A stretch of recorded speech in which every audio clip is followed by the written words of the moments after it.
across the UK. On DAB+, on your smart speaker, on your smart TV, and on your side. This is Talk.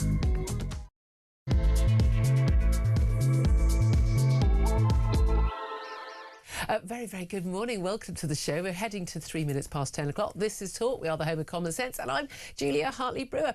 You are listening on our DAB+ radio or your smart speaker, or you're watching on YouTube or your Connect device, and we are very grateful to have you join us. Thank you very much indeed for that. If you have to miss anything of the show, don't forget you can go to my YouTube page, the Julia Hartley-Brewer Show. Hit subscribe, and you never have to miss a thing. Coming up in this hour, we're going to be discussing a lot about, well, what Rachel Reeves had to say and what she didn't have to say in that statement yesterday. Happened while we were on air yesterday, just at the beginning. But basically looking at the Mail are getting middle-class families. We're actually talking about working families. People who work and have got on in life who are going to be paying higher taxes to basically bail out people on lower incomes, people on benefits, people not working at all, but many of whom could be working, subsidising an energy bailout for them. This after Rachel Reeves has ruled out sort of a across-the-board bailout for everybody, as Liz Truss did, which she sort of condemned as helping the wealthy the most. But this was exactly the bailout that she and the current Prime Minister called for in 2022, backed, and indeed said they want to do it sooner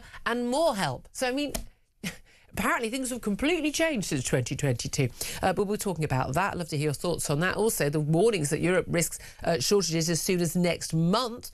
That's in a week's time, guys.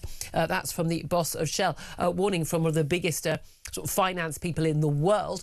The head of BlackRock, basically saying that we could, if we see oil keep on creeping up by the barrel, we could actually look at seeing a global recession. Oh, yeah. The good news just keeps on coming. Or is there a peace deal on the table? Donald Trump has now said he's handed around a 15-point plan to end the war. He says he's in talks about ending the war. Iran denies all of this. So what the heck is going on? We will do our best to get to the bottom of it. So much to talk about. I'd love to hear your thoughts, as you always know, on anything you want to call in about, but in particular, working families having to basically foot the bill for Rachel Reeves' energy bailout for those on benefits. What is your reaction to that? I mean, yeah, we want to help the poorest, but again, the bill always comes back to us. And by the way, quite a lot of tax on energy. And quite a lot of, green levies and all of that. And in fact, if you take all the tax off fuel, you'd basically be looking at halving pretty much the cost of certainly the fuel we put in our cars, but also a massive cut to the fuel that we need to heat and light our homes. So I want to give you a chance to have your say on that. 0344 499 1000. What's your message to the Chancellor? Give us a call. Let us know. Text the word TALK and your message to 87222. Get in touch with us on X at talkTV. Lots of you are already doing that. And we'll get to those messages as soon as we can. Don't forget that calls are charged at the national rate and text costs one standard network rate message. Delighted to say, joining me as always on a Wednesday, Claire Pearsall, former Conservative Government Advisor. Very good morning to you. Good morning. Thanks so much for joining us. Just that breaking news in the last, I think, an hour and a quarter now.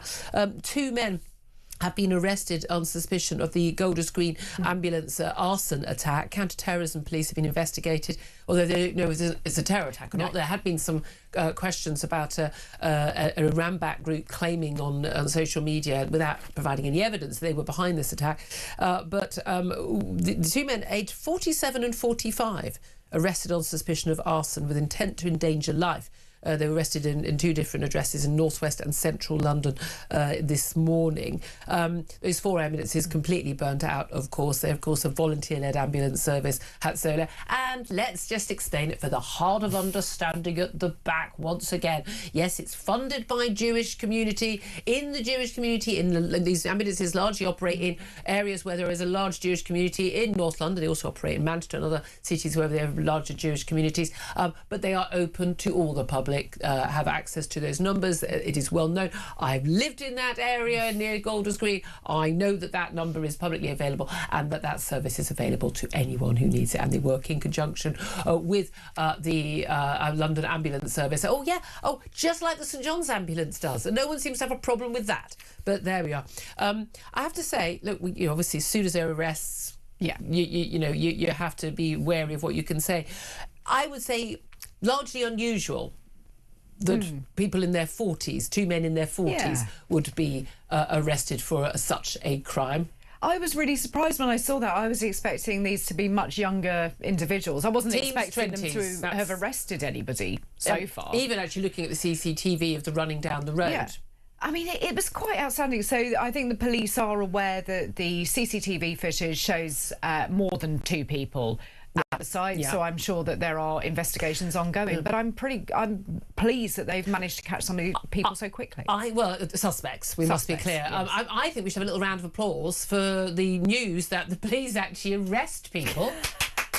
Well done, and especially for an anti-Semitic alleged crime. Yeah. I mean, seriously, Met Police, way to go. We didn't know you actually did this part of the job that we pay you to do. So we'll just see what happens there. Of course, people innocent until proven guilty, etc. We have no charges brought as yet. We'll keep you up to date on any developments on that. Although it's interesting, actually, Sadiq Khan has been criticised for failing to go to the scene of that ambulance fire bomb. I mean, Jesus, everyone else and their dog turned up, didn't they? They did. Let's talk about these. This is a front page headline of the Mail. They know their audience. They get middle class families to foot bill for Rachel Reeves' benefit street fuel bailout amid fears Iran war will hike energy bills. Yeah. You know, I mean, tick tick tick. Every single one of they haven't got asylum seekers in there, but they're ticking a lot of other boxes. Yeah.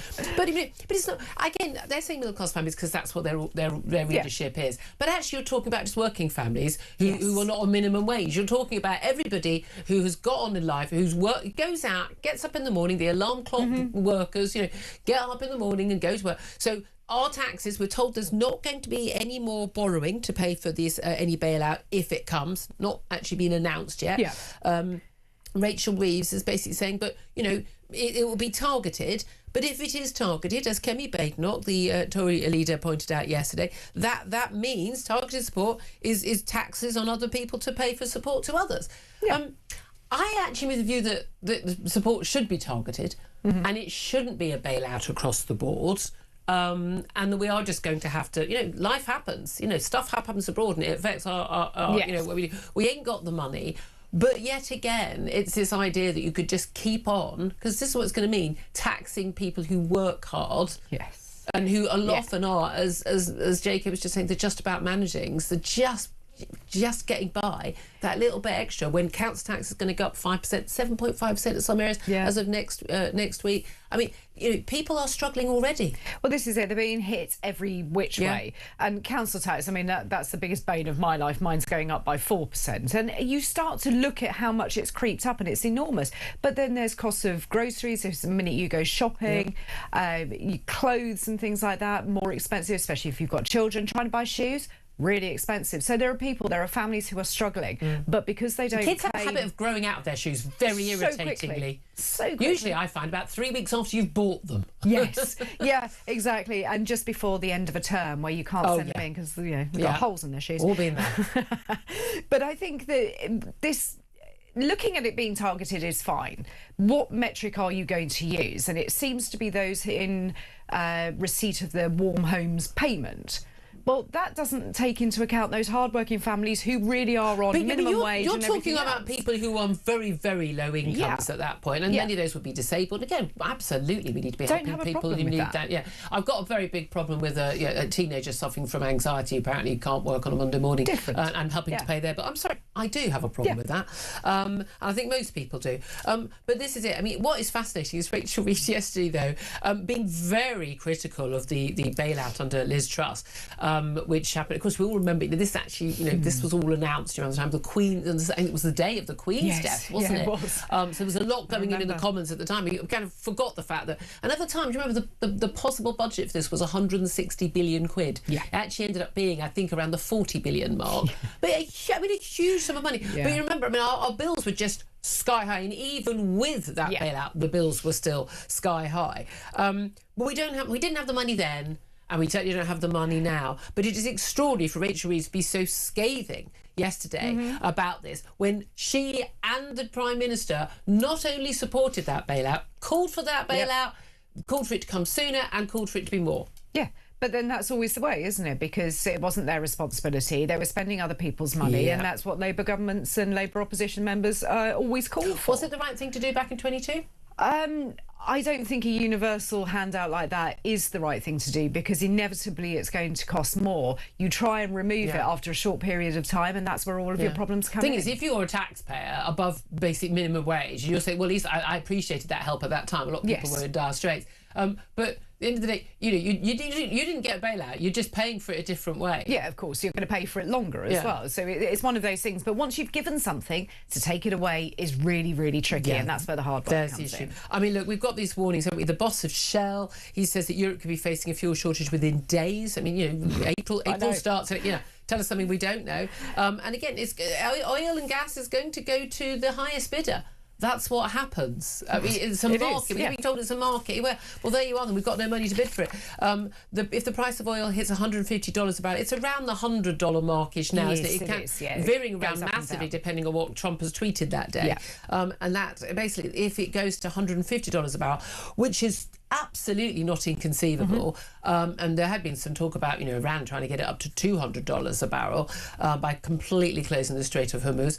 It's currently open to, to non-combatants and allies. That would trigger a global recession. Who said this? The boss of the financial giant BlackRock. He knows what he's talking about. This is Larry Fink. Yes, and we should pay attention to this. And I think a lot of people are going to dismiss it as scaremongering. But it is likely to happen. And what people don't understand if we don't see an end to the war. If we don't see an end to the war. And what people don't understand is the amount of uses oil has. It's not just for putting in your car. So many parts of the manufacturing industry are in need of it. And also, could you email Ed Miliband and tell him this? I'd love to. Ed, when you're listening, you should be listening. You need to sort this out. Stop looking at windmills. You need to be drilling more. I just can't understand why he has not taken this into his thick head. He's actually a danger to this country now. He's a danger to our energy security, our economy, our actual defences. What he's doing is pushing us into. I mean, the cost of energy, the cost of cost of everything is going to go up for the NHS. They're going to have less resources to spend on saving lives. He's probably going to cost people lives. But that said, ultimately, it's not Ed Miliband. At the end of the day, he owes his job to Keir Starmer, and Keir Starmer is the person who Ed Miliband's a true believer, apparently. Keir Starmer ain't a true believer in anything other than Keir Starmer.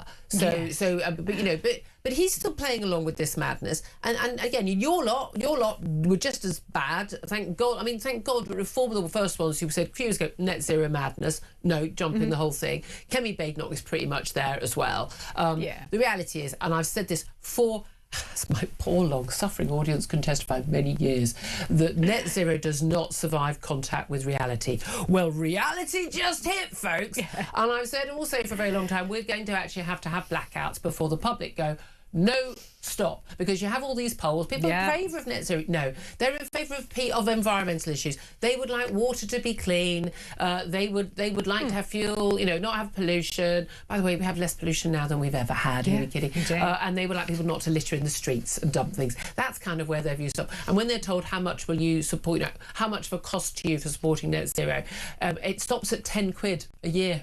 Genuinely, how much are you willing to pay?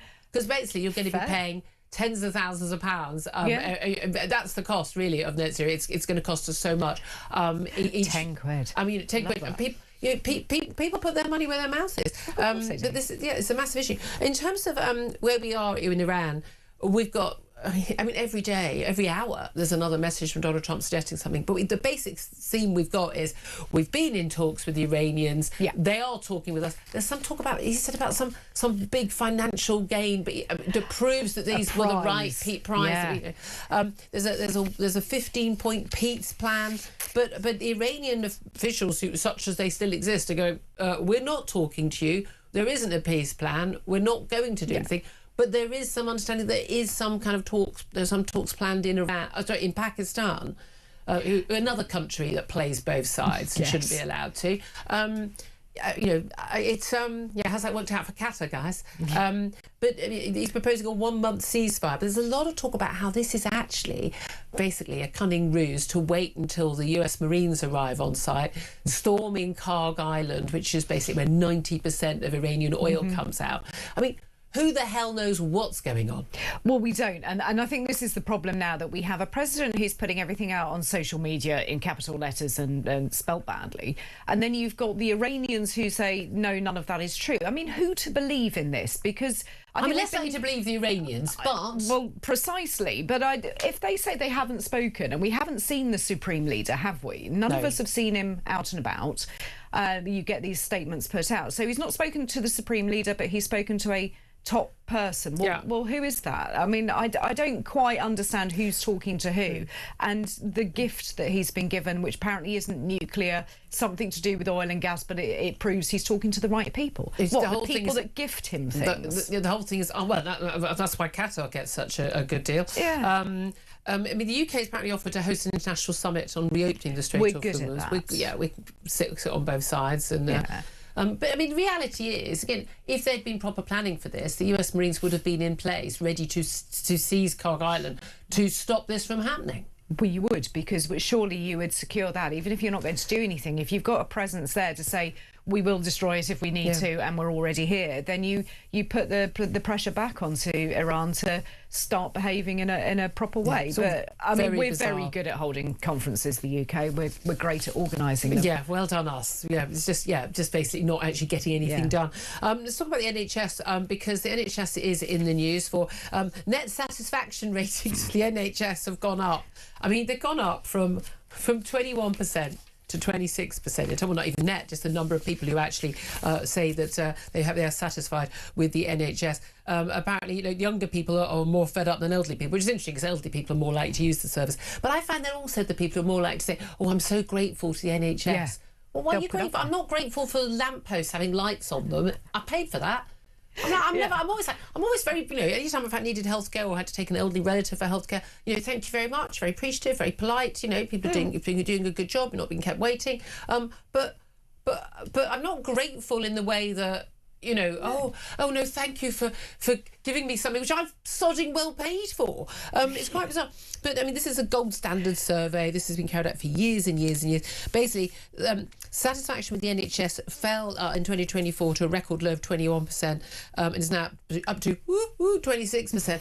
I mean, it used to be, well above the 50%. What used to be, 70% in 2010, 70%, and that is quite a big fall. I think that's just down to not just what happened during COVID, not just the fact the long delays now. I mean, I've had a relative who's had to have a knee operation and a hip operation and paid for it to go pay privately because it simply wasn't going to happen for 18 months. And I am sorry, that's not an acceptable wait for anybody. And if you've got the money, and then so people are opting out. But by the way, those surgeons who do that private surgery, a lot of them work in the NHS. That's what's crazy, but they're not available in the NHS because they're doing, my relatives. And that's unfair and it's wrong. And why should somebody, because they can't afford that, have to wait that length of time in a first world country? Wes Streeting is saying there's plenty more to do. He's doing a speech right now about reforming the NHS. Oh, we're always reforming the NHS. But we know how bad the management of the NHS is. We see it again and again, these catastrophic outcomes in maternity hospitals or in heart treatment, or that there's something going wrong with, and it's NHS management that's the problem. Well, of course it is, the levels of management, what they deem to be a priority, but also just the sheer purchasing power of the NHS means that you should be able to get things at a really good price. Unfortunately, they're run by people that have no concept of business. So bandages, paracetamol, plasters, things like that cost at least 10 times the price that you can go and buy them. But in it's the not even that. It's just spending money on a net zero officer rather than another radiographer. I mean, it's not even up for debate, that one. It's not. And why do you have to have layers of management? Surely, if you have a chief executive who is really tough, you need a couple of other people, and then you need hospital staff to do their job. Yeah, I do find it extraordinary. And again, yet another abject failing from the NHS.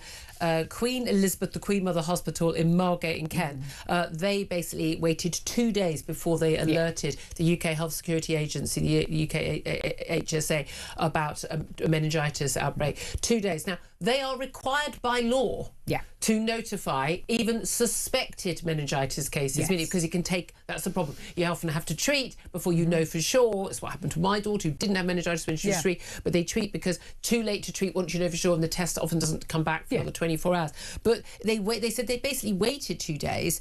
They've got a case. They had a patient in from a student on the Wednesday, and they didn't tell the UKHSA until the Friday. And then, of course, they didn't alert the public until Sunday.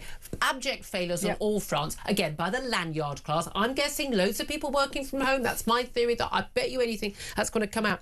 But then we went ahead with a whole load of events on Friday night and Saturday night, student union stuff, where loads of people mixed. Yeah. More cases may have happened as a result, and more youngsters needing to have those antibiotics. And that's an abject failure. It's very, very simple to me. Whoever's job it was, because the doctors tell the management, and the management require, whoever's job it was to inform the UK HSA needs to be sacked. Yeah. It's very simple. You had one job. Yes. And you didn't. And someone at the UK HSA needs to be sacked for not informing the university and everybody immediately as well. Everyone failed. Everyone failed, and lives could have been lost or be at risk as a result. If you've got a job like that, you need to do it properly, and people need to be held to account. And one of the big issues in the NHS is no one is held to account. No. Babies die, no one's held to account. People don't get treated, no one is held to account. I'm sorry, when you start holding the paper pushers to account, you get action. Well, of course you do, and these people really do need to have that given to them writ large. Here's your P45, off you go. Because you've got no payoff. No payoff. Gross misconduct. Any other business wouldn't have accepted that, and that person would have been out on their ear. You've got... Well, if they'd misgendered somebody who had meningitis, they would have been. Can you imagine? No, but I'm seriously, this is the thing. I know, and I know that there are uni students who weren't told about this. They just saw people lining up and just went, what on earth are you doing? Well, we're going to get some antibiotics. They didn't know about it. They probably hadn't read their emails, to be fair.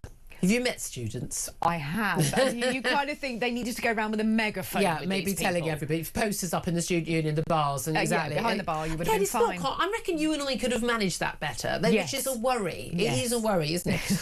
Here's another worry. I think this is an extraordinary story. We already knew that Morgan McSweeny, the Prime Minister's former Chief of Staff, who, basically fell on his own sword in a bid to save the Prime Minister, I don't think it will, that he'd had his phone stolen last year. Now, we were told by Steve Reid, a government minister, earlier in the week, that his phone was stolen a year ago. Well, it was last year, but it wasn't a year ago. It was October the 20th. And that was basically a month after Mandelson had been sacked by the Prime Minister for when it emerged, which we already knew about, even more of his dealings with a close friendship with Jeffrey Epstein.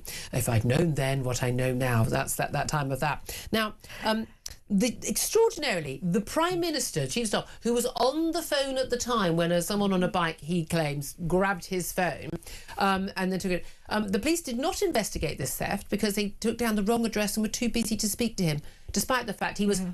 Remind you again, the Prime Minister's Chief of Staff. The theft of the work device apparently meant that McSweeney's WhatsApp messages and texts to Lord Mandelson, the former ambassador to the US, cannot be retrieved. What an extraordinary thing. But here's the thing. He got a new phone from the government the next day, and his phone they basically cleared out his phone. You just disable the phone. So how did he get all his contacts back? How did he manage to get all those mobile numbers back? Oh, because it was all in the cloud. It was all backed up. And if it wasn't backed up, what the hell were you thinking, Morgan McSweeny? So it's got it all backed up in the cloud, and you're able to get all of your phone numbers back. Yeah. There's no record, by the way, of journalists having difficulty contacting him around this time because he didn't have their numbers or he couldn't contact anybody. So he has all his phone book is intact, but apparently he can't retrieve his WhatsApp messages. But I changed my phone last year, and we took everything off this phone, or the old phone, and then my husband, IT boy, he put it all on the other phone.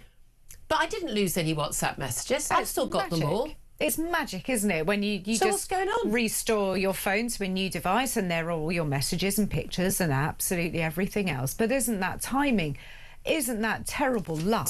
Such bad luck. Looking at investigating something and somebody happens to come past and steal your phone. But why did he not also report it into the protection services in Downing Street? I know at the Home Office there was a list of people we had to inform if anything went missing, if your pass was lost, if your phone was taken, your laptop, anything.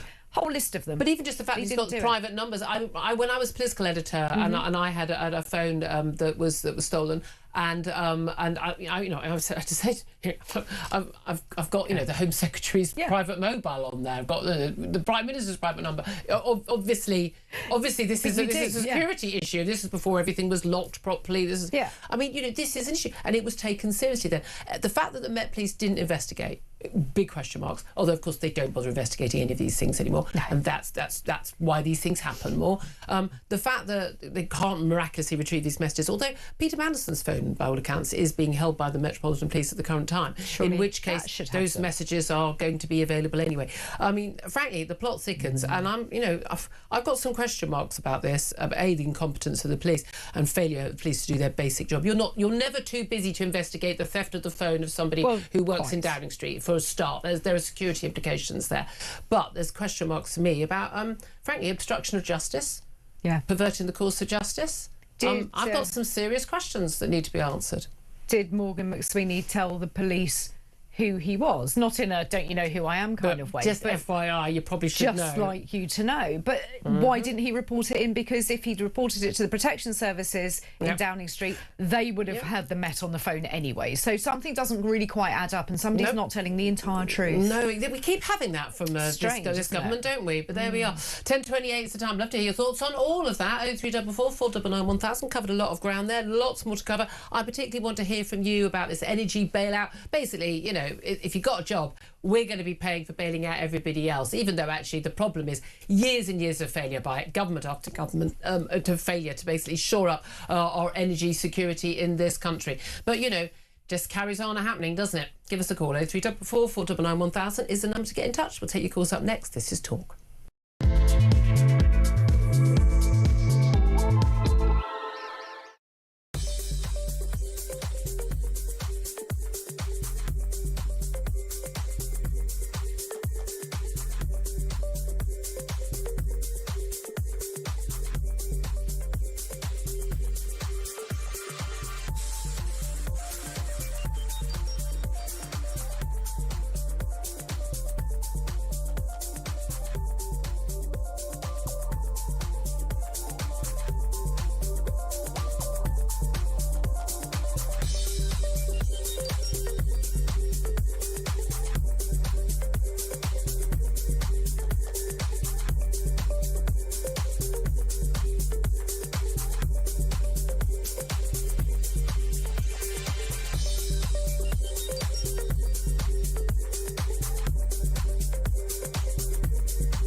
The world is on fire. Russia, Iran, China, conflicts brewing in all of their different regions. They're not waiting. But here in Britain, our armed forces are underfunded, they're undermanned, and they're underprepared. And nobody in government wants to talk about it. Well, we do. I'm Philip Ingram, and I spent my career in the world of intelligence, military planning, strategic planning, and unfortunately, conflict.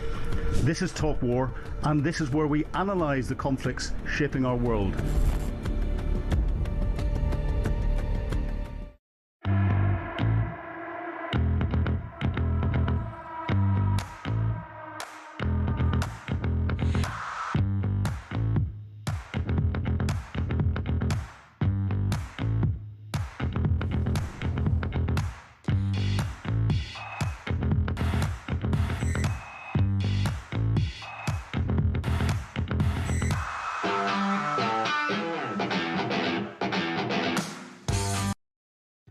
Across the UK, on DAB+, on your smart speaker, on your smart TV, and on your side.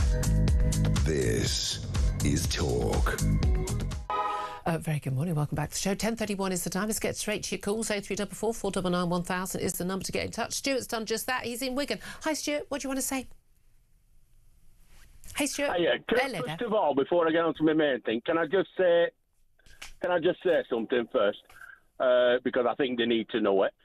Can I just say that I think the majority of the people in this country are 100% behind the Jewish people, and I think they're a lot better people than definitely me, because if I'd been treated like them, there's no way I'd be using ambulances that I paid for other people. But getting back to the normal things... I agree with you on that, by the way. Yeah. Getting back to this bailout, I'm sick to death of this. Yeah. I am sick to death of this.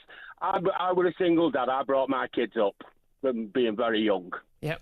Right, so I have nothing, right? But I worked all the way through it, and I struggled.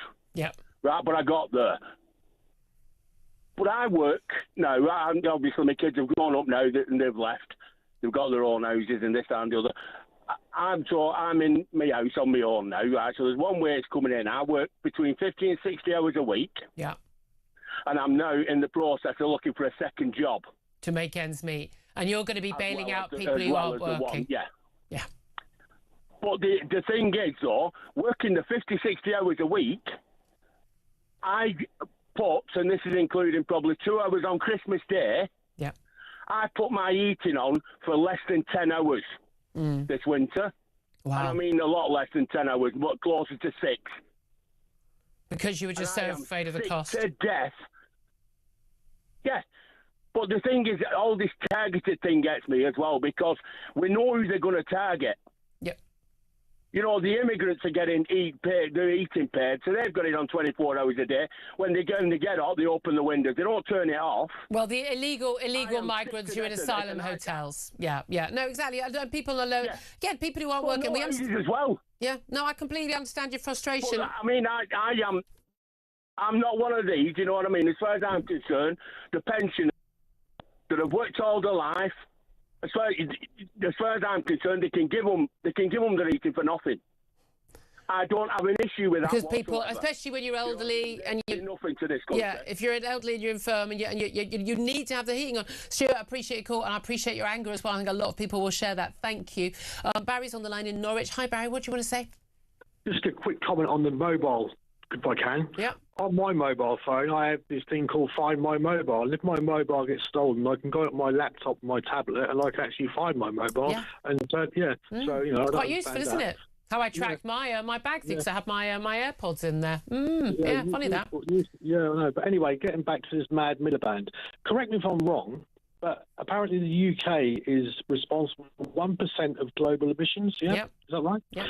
So even if we did get to net zero, whatever that is, and do we get a gold medal when we get there and a rosette and a well done? Yeah, right. Then we just get poorer. Be reducing the world's emissions by 1%. Yes. So this madness that is going on, Yep. with, this guy, Ed Miliband, is a very dangerous idiot. Yeah, right. Yeah, because he's quite happy to, have trees chopped down in northern Canada and sawdust shipped over to the Drax power station. He's quite happy for the Norwegians to drill in the North Sea, the same North Sea that's next to us, and buy it off them. Yep. Yeah, right. He's quite happy to have all this oil, brought over from Qatar and Saudi Arabia. I just think to myself, we need to get these people out. And, when I hear the Conservatives go on about Kevin Badenoch goes, well, we're going to scrap net zero. Well, you were the one that planted this seed. Yeah, well, the Tories were. She in her defence, I've tackled her on that. She was. But, the Tories are massively a part of the problem on this.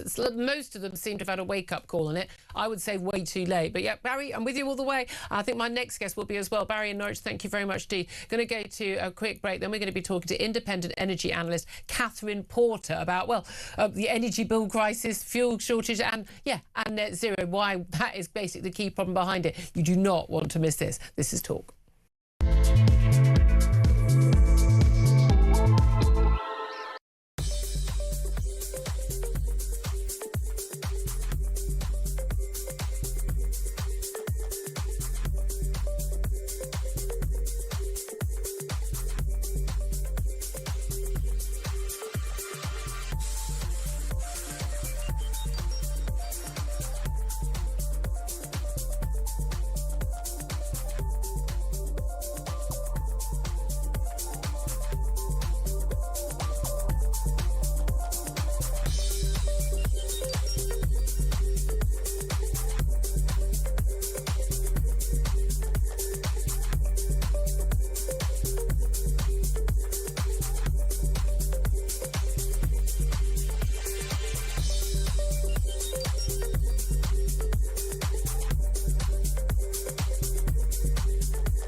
the UK. On DAB+, on your smart speaker, on your smart TV, and on your side. This is Talk. Good morning, welcome back. 10:37 is the time. Let's go straight to my next guest and talk to her about, this energy bailout and where we are, the energy crisis that is being predicted within days by the Shell boss. Catherine Porter is an independent energy analyst. A very good morning. Great to have you on the show. Morning. Thank you for joining us. Look, we've got the possibility of this bailout, but basically may well go to just those on benefits, working people struggling every day to make ends meet are going to have to end up paying for it. But why do we need an energy bailout at all, given where energy prices are in Europe at the current time? Is it because we may, as the Shell boss has warned, be facing a fuel shortage in Europe within days? And I suppose how much of that is down to energy policy in the UK, that it's going to be a problem for you and me? Okay, it was very much to do with energy policy, but I think what the Shell boss was talking about really was oil and petrol rather than gas and electricity. Yeah. So when the government's talking about offering this support on energy bills, they're talking about gas and electricity. Now, in the height of the Ukraine crisis, when gas prices went very high in 2022, the government did put in place, it was called the Energy Price Guarantee, and that held bills down at £2,500 a year, despite the price cap itself going over £4,000. Now, gas prices are actually nowhere near where they were at that time. Yeah. They're significantly lower. So you could argue that, we're not actually going to approach £2,500 potentially, unless this conflict goes on for a good deal longer. I mean, it's not been long enough yet to really impact that forward purchasing of gas that the suppliers have to do, that basically underpins the wholesale element of the price cap. So that was the first thing. The second thing is around who receives this. And now, obviously, the previous government gave it to everyone. Now, the reason they did that was because they wanted to bring it in quickly, and to come up with differentiated support that's targeted only at some groups is actually quite complicated to do, and it's time-consuming to implement. And I think the government will have the same problem now. I think it will actually struggle to come up with a differentiated programme. If it wants to really give people additional support, the easiest way of doing it is to increase benefits, not to fiddle around with energy bills. So I'm somewhat doubtful that we're going to see that sort of redistribution within bills for this. Although we do have wealth redistribution already embedded in bills. I think this might irritate your viewers to understand this, but the Warm Homes discount is paid by all the people who don't get it. So the suppliers need to get the list of eligible customers from the Department for Work and Pensions, work out what it's going to cost, and then charge everyone else that money. We already pay more. And anyway, if you're a net taxpayer, net contributor, you're already paying. You're paying for people's benefits as well. And again, people don't mind that if it's for people who are desperately in need, or people's obviously pensions. And again, that's paid for by tax at the current time, and people are very happy to do that. That's part of the social contract, isn't it? But I think one of the things that people are most frustrated by, but one of the things that cheers me up that people are awakening to, is the fact that actually we're in a lot of this mess because of long-standing policies under Conservatives being put on, rocket boosters. I don't know, are we allowed rocket boosters under net zero by Ed Miliband? And this absolute dedication to net zero by 2050, and certainly net zero, 95% net zero by 2030 when it comes to electricity. None of which I believe is achievable, none of which I believe is affordable or desirable. But how is net zero policy, as conducted now under this government and the last few Tory governments, how is that impacting what we pay to heat our homes or anything else? Well, it's coming through in the bills, and primarily in the policy and network element of the bill. So right now, for the period of April to June, and that cap has already been determined. So we've got about 35% of that will be wholesale prices. Now that's the cost of gas, and this is for a dual fuel bill. But also carbon. The carbon tax is added onto gas prices when you calculate the wholesale price of electricity. So that together is 35% of the wholesale of the total bill. Then you have about 14%, which is policy costs. These are things like the renewable subsidy, called the Contracts for Difference. You've also got some legacy subsidy schemes. Now, they've taken one out. So from April, one of those old subsidies... Yeah, but we're still... let's go big picture. Yeah. But, yeah. So carbon tax, subsidies... So network cost is a big one. That's going up very significantly. And the reason for this is that we're connecting renewables. It's very expensive to connect renewables. You need a lot more wires to connect them than you do for conventional generation. And it's over longer distances. And also you have to manage the real-time moment-to-moment changes, that fluctuations that make the grid more expensive to keep in balance. And you've got to pay for backup. So all of these things get added into our bills. And things like supplier operating costs, that's only about 14%, and supplier profit is only 2.5%. So you get this narrative about profiteering. Well, actually, when it comes to gas and electricity bills, the profits that the energy suppliers are allowed to earn is very limited, and it's really at the lower end of what you'd expect. Yeah, I mean, I have to say, that's well below what most people would think. Oh, they're making 50% profit. We've got this price gouging and profiteering and all this talk. But actually, the people who are profiteering, of course, is the government, because when the price goes up for wholesale gas, or indeed for the price of petrol or diesel, oil, is they take a bigger percentage in tax. Yeah, so, I mean, the minute that prices started going up, they started complaining about price gouging in the petrol sector. Now, if you look at the pump price of petrol, more than half of that is tax. Now, you have fuel duty, which is a price per litre, and then what they do with that, so they add the fuel duty on top of the cost of the petrol, and then they charge VAT, so we pay VAT on the fuel duty. So the government is raking it in tax on petrol, and then they have the gall to suggest that the petrol companies are price gouging with absolutely zero evidence for that. The government's taking more than half of the price that you're paying. So again, when we talk about whether it's a subsidy for people heating their homes, or whether you're talking about some sort of price cap on petrol or diesel at the pubs, actually the government is totally incapable, just like the drop of a hat, click of a finger, no effort whatsoever, to actually just cut the percentage they take. And there wouldn't be a load of, you don't need a team of civil servants to do that. No. You just make that announcement. That is then done, and they could cut the costs for us. No, and the other thing they could do straight away that would save a lot of money is cancel the carbon tax. It doesn't achieve anything. It makes all of energy more expensive, and it's actually creating massive problems in the refinery sector. We only have 4 refineries left, and they have to compete with imported petrol and other refined products that do not pay carbon taxes in their own countries, and they've been exempted from the carbon border tax. So they're not economic at all. But this is the thing, it's all just sort of like left hand, right hand, isn't it? But we're constantly told, whenever Ed Miliband is on a TV interview, when he's often, actually, I'd say, with presenters who are fully signed up to the net zero madness themselves, or appear to be, certainly from their questioning, or when he's talking in the House of Commons, he's constantly telling us, we don't understand. This is about, A, it's saving the planet, A, which it isn't. B, the key thing is, but renewables are the future. Renewables are cheaper and will continue to be cheaper, and they will save us from impacts of things like the Ukraine war or the Iran conflict, because we'll have our own reliable energy source. Is that right? No, and I would really like somebody to put this question to him.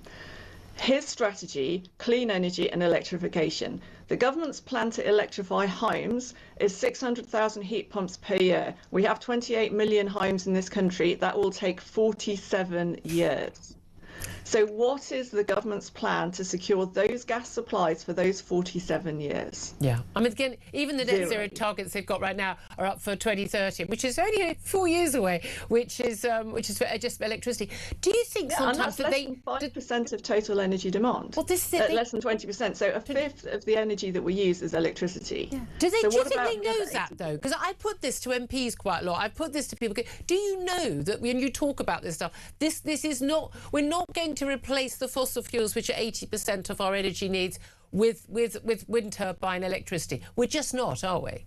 No, and they don't, and this is so disappointing, right? So I've made this offer on X recently. I've said I will offer a free hour of training to any MP or peer that wants it. Several have signed up and approached me. I've already done a few. Not a single Labour Party member has reached out.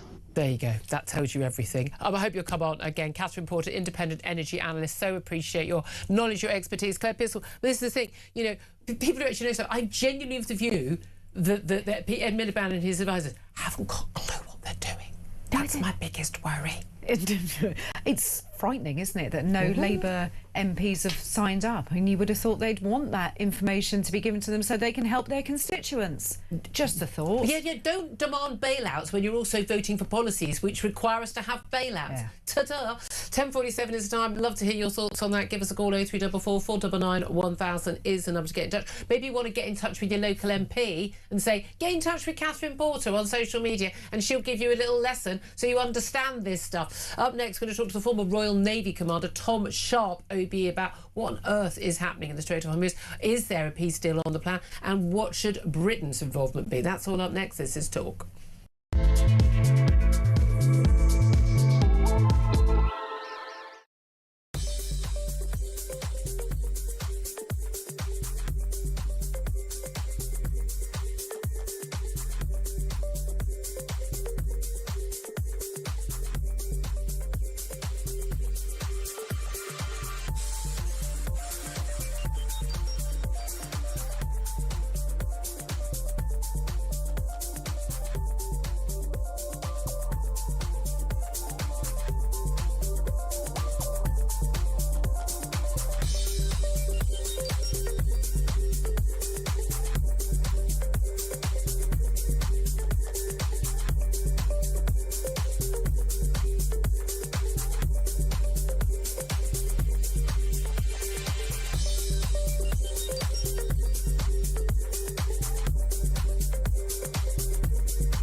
The world is on fire. Russia, Iran, China, conflicts brewing in all of their different regions. They're not waiting. But here in Britain, our armed forces are underfunded, they're undermanned and they're underprepared.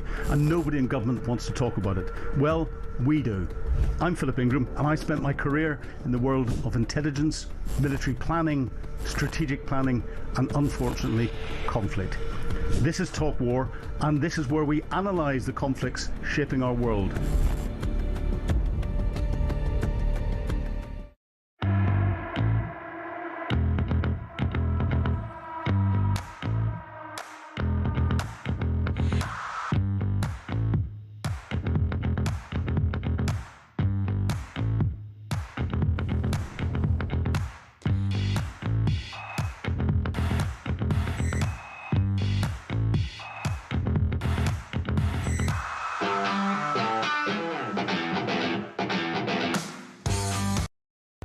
Across the UK, on DAB+, on your smart speaker, on your smart TV, and on your side.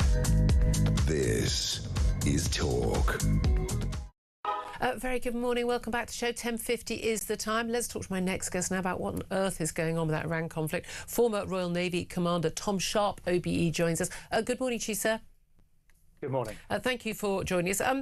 We're told that Trump is seeking a one-month ceasefire in Iran, that he's posted a 15-point peace plan. He's in talks with the Iranians, or has been, will be in Pakistan. The Iranians seem to be denying all of this. Who do we believe? What's going on?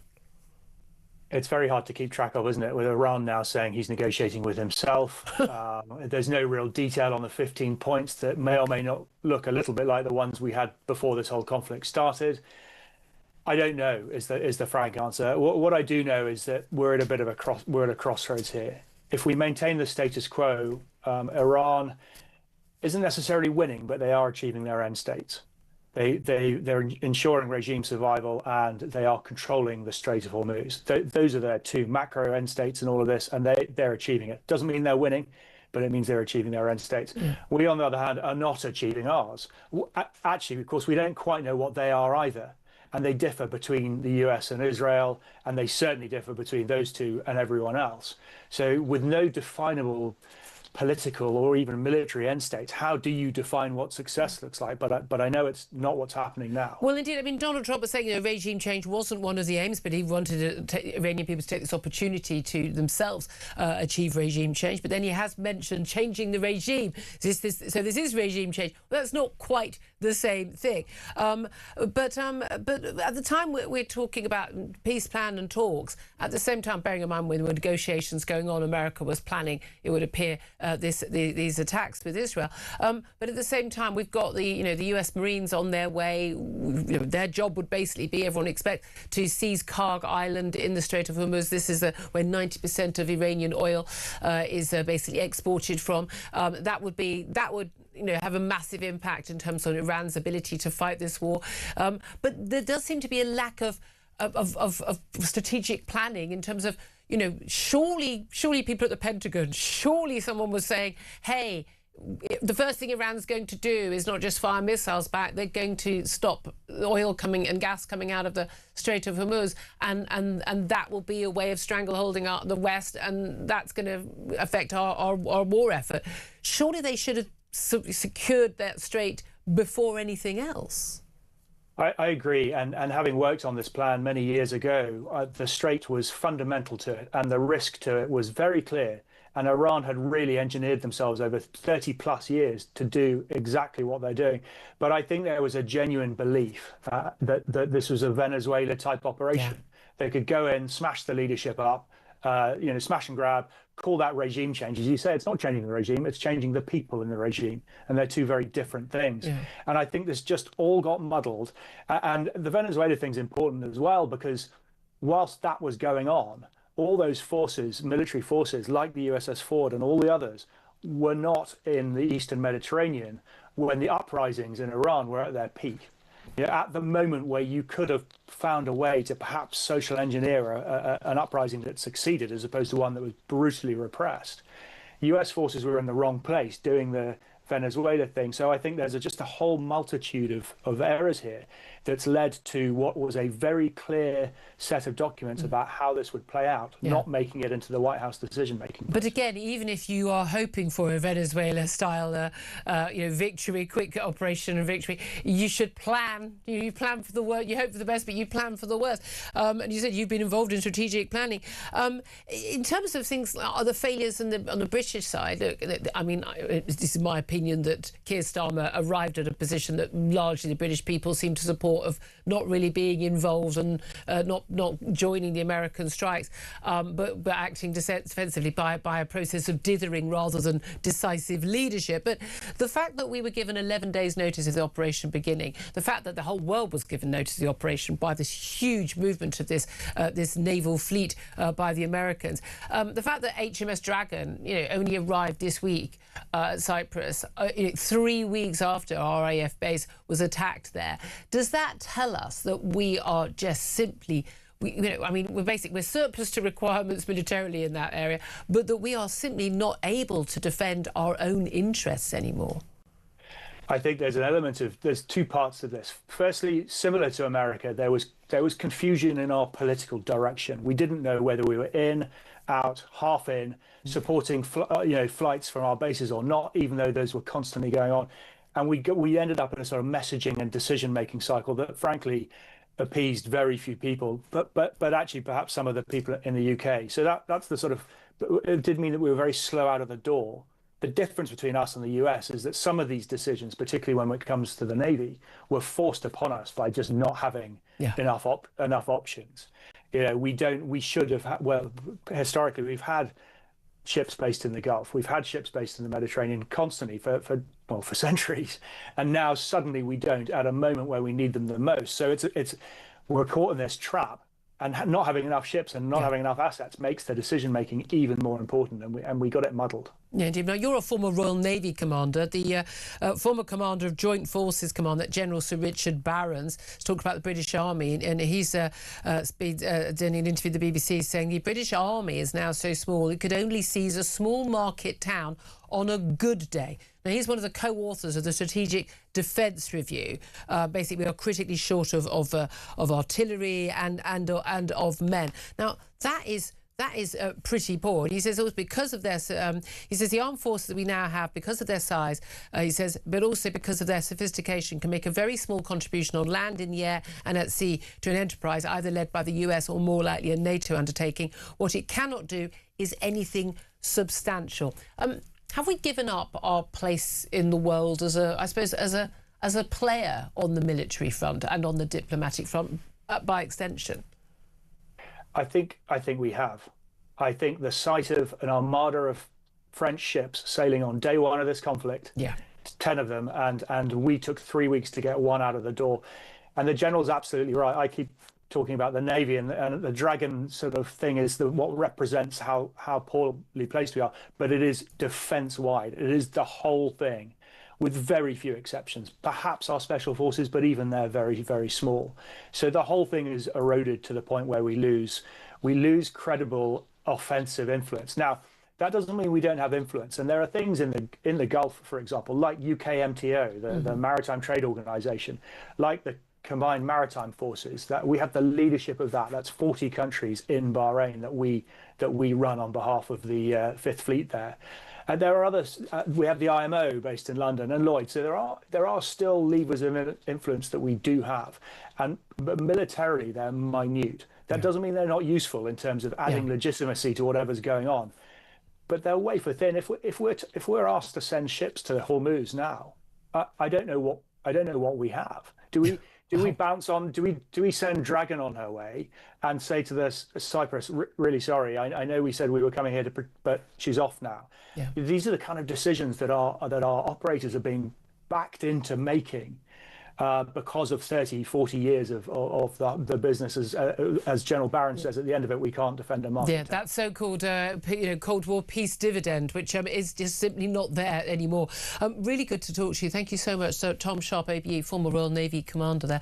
Claire Pissler, I know, military, very big interest of yours. Just very briefly, your reaction to what Tom had to say.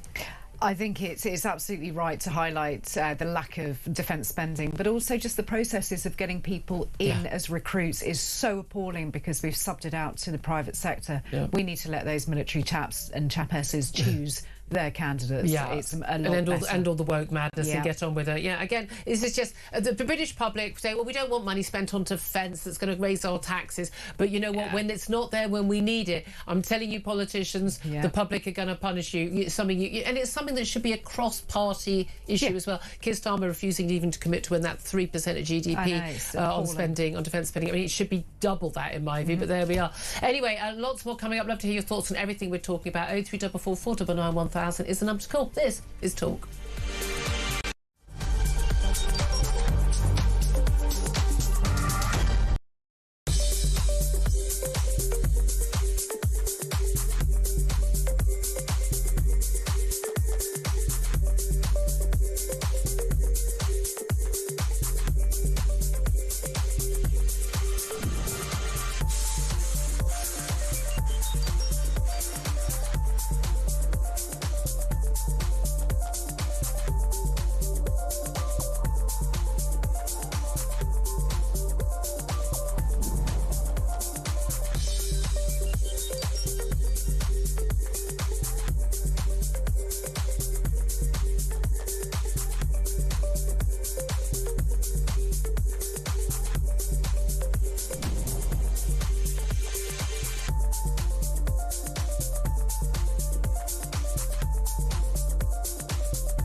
the UK. On DAB+, on your smart speaker, on your smart TV, and on your side. This is Talk.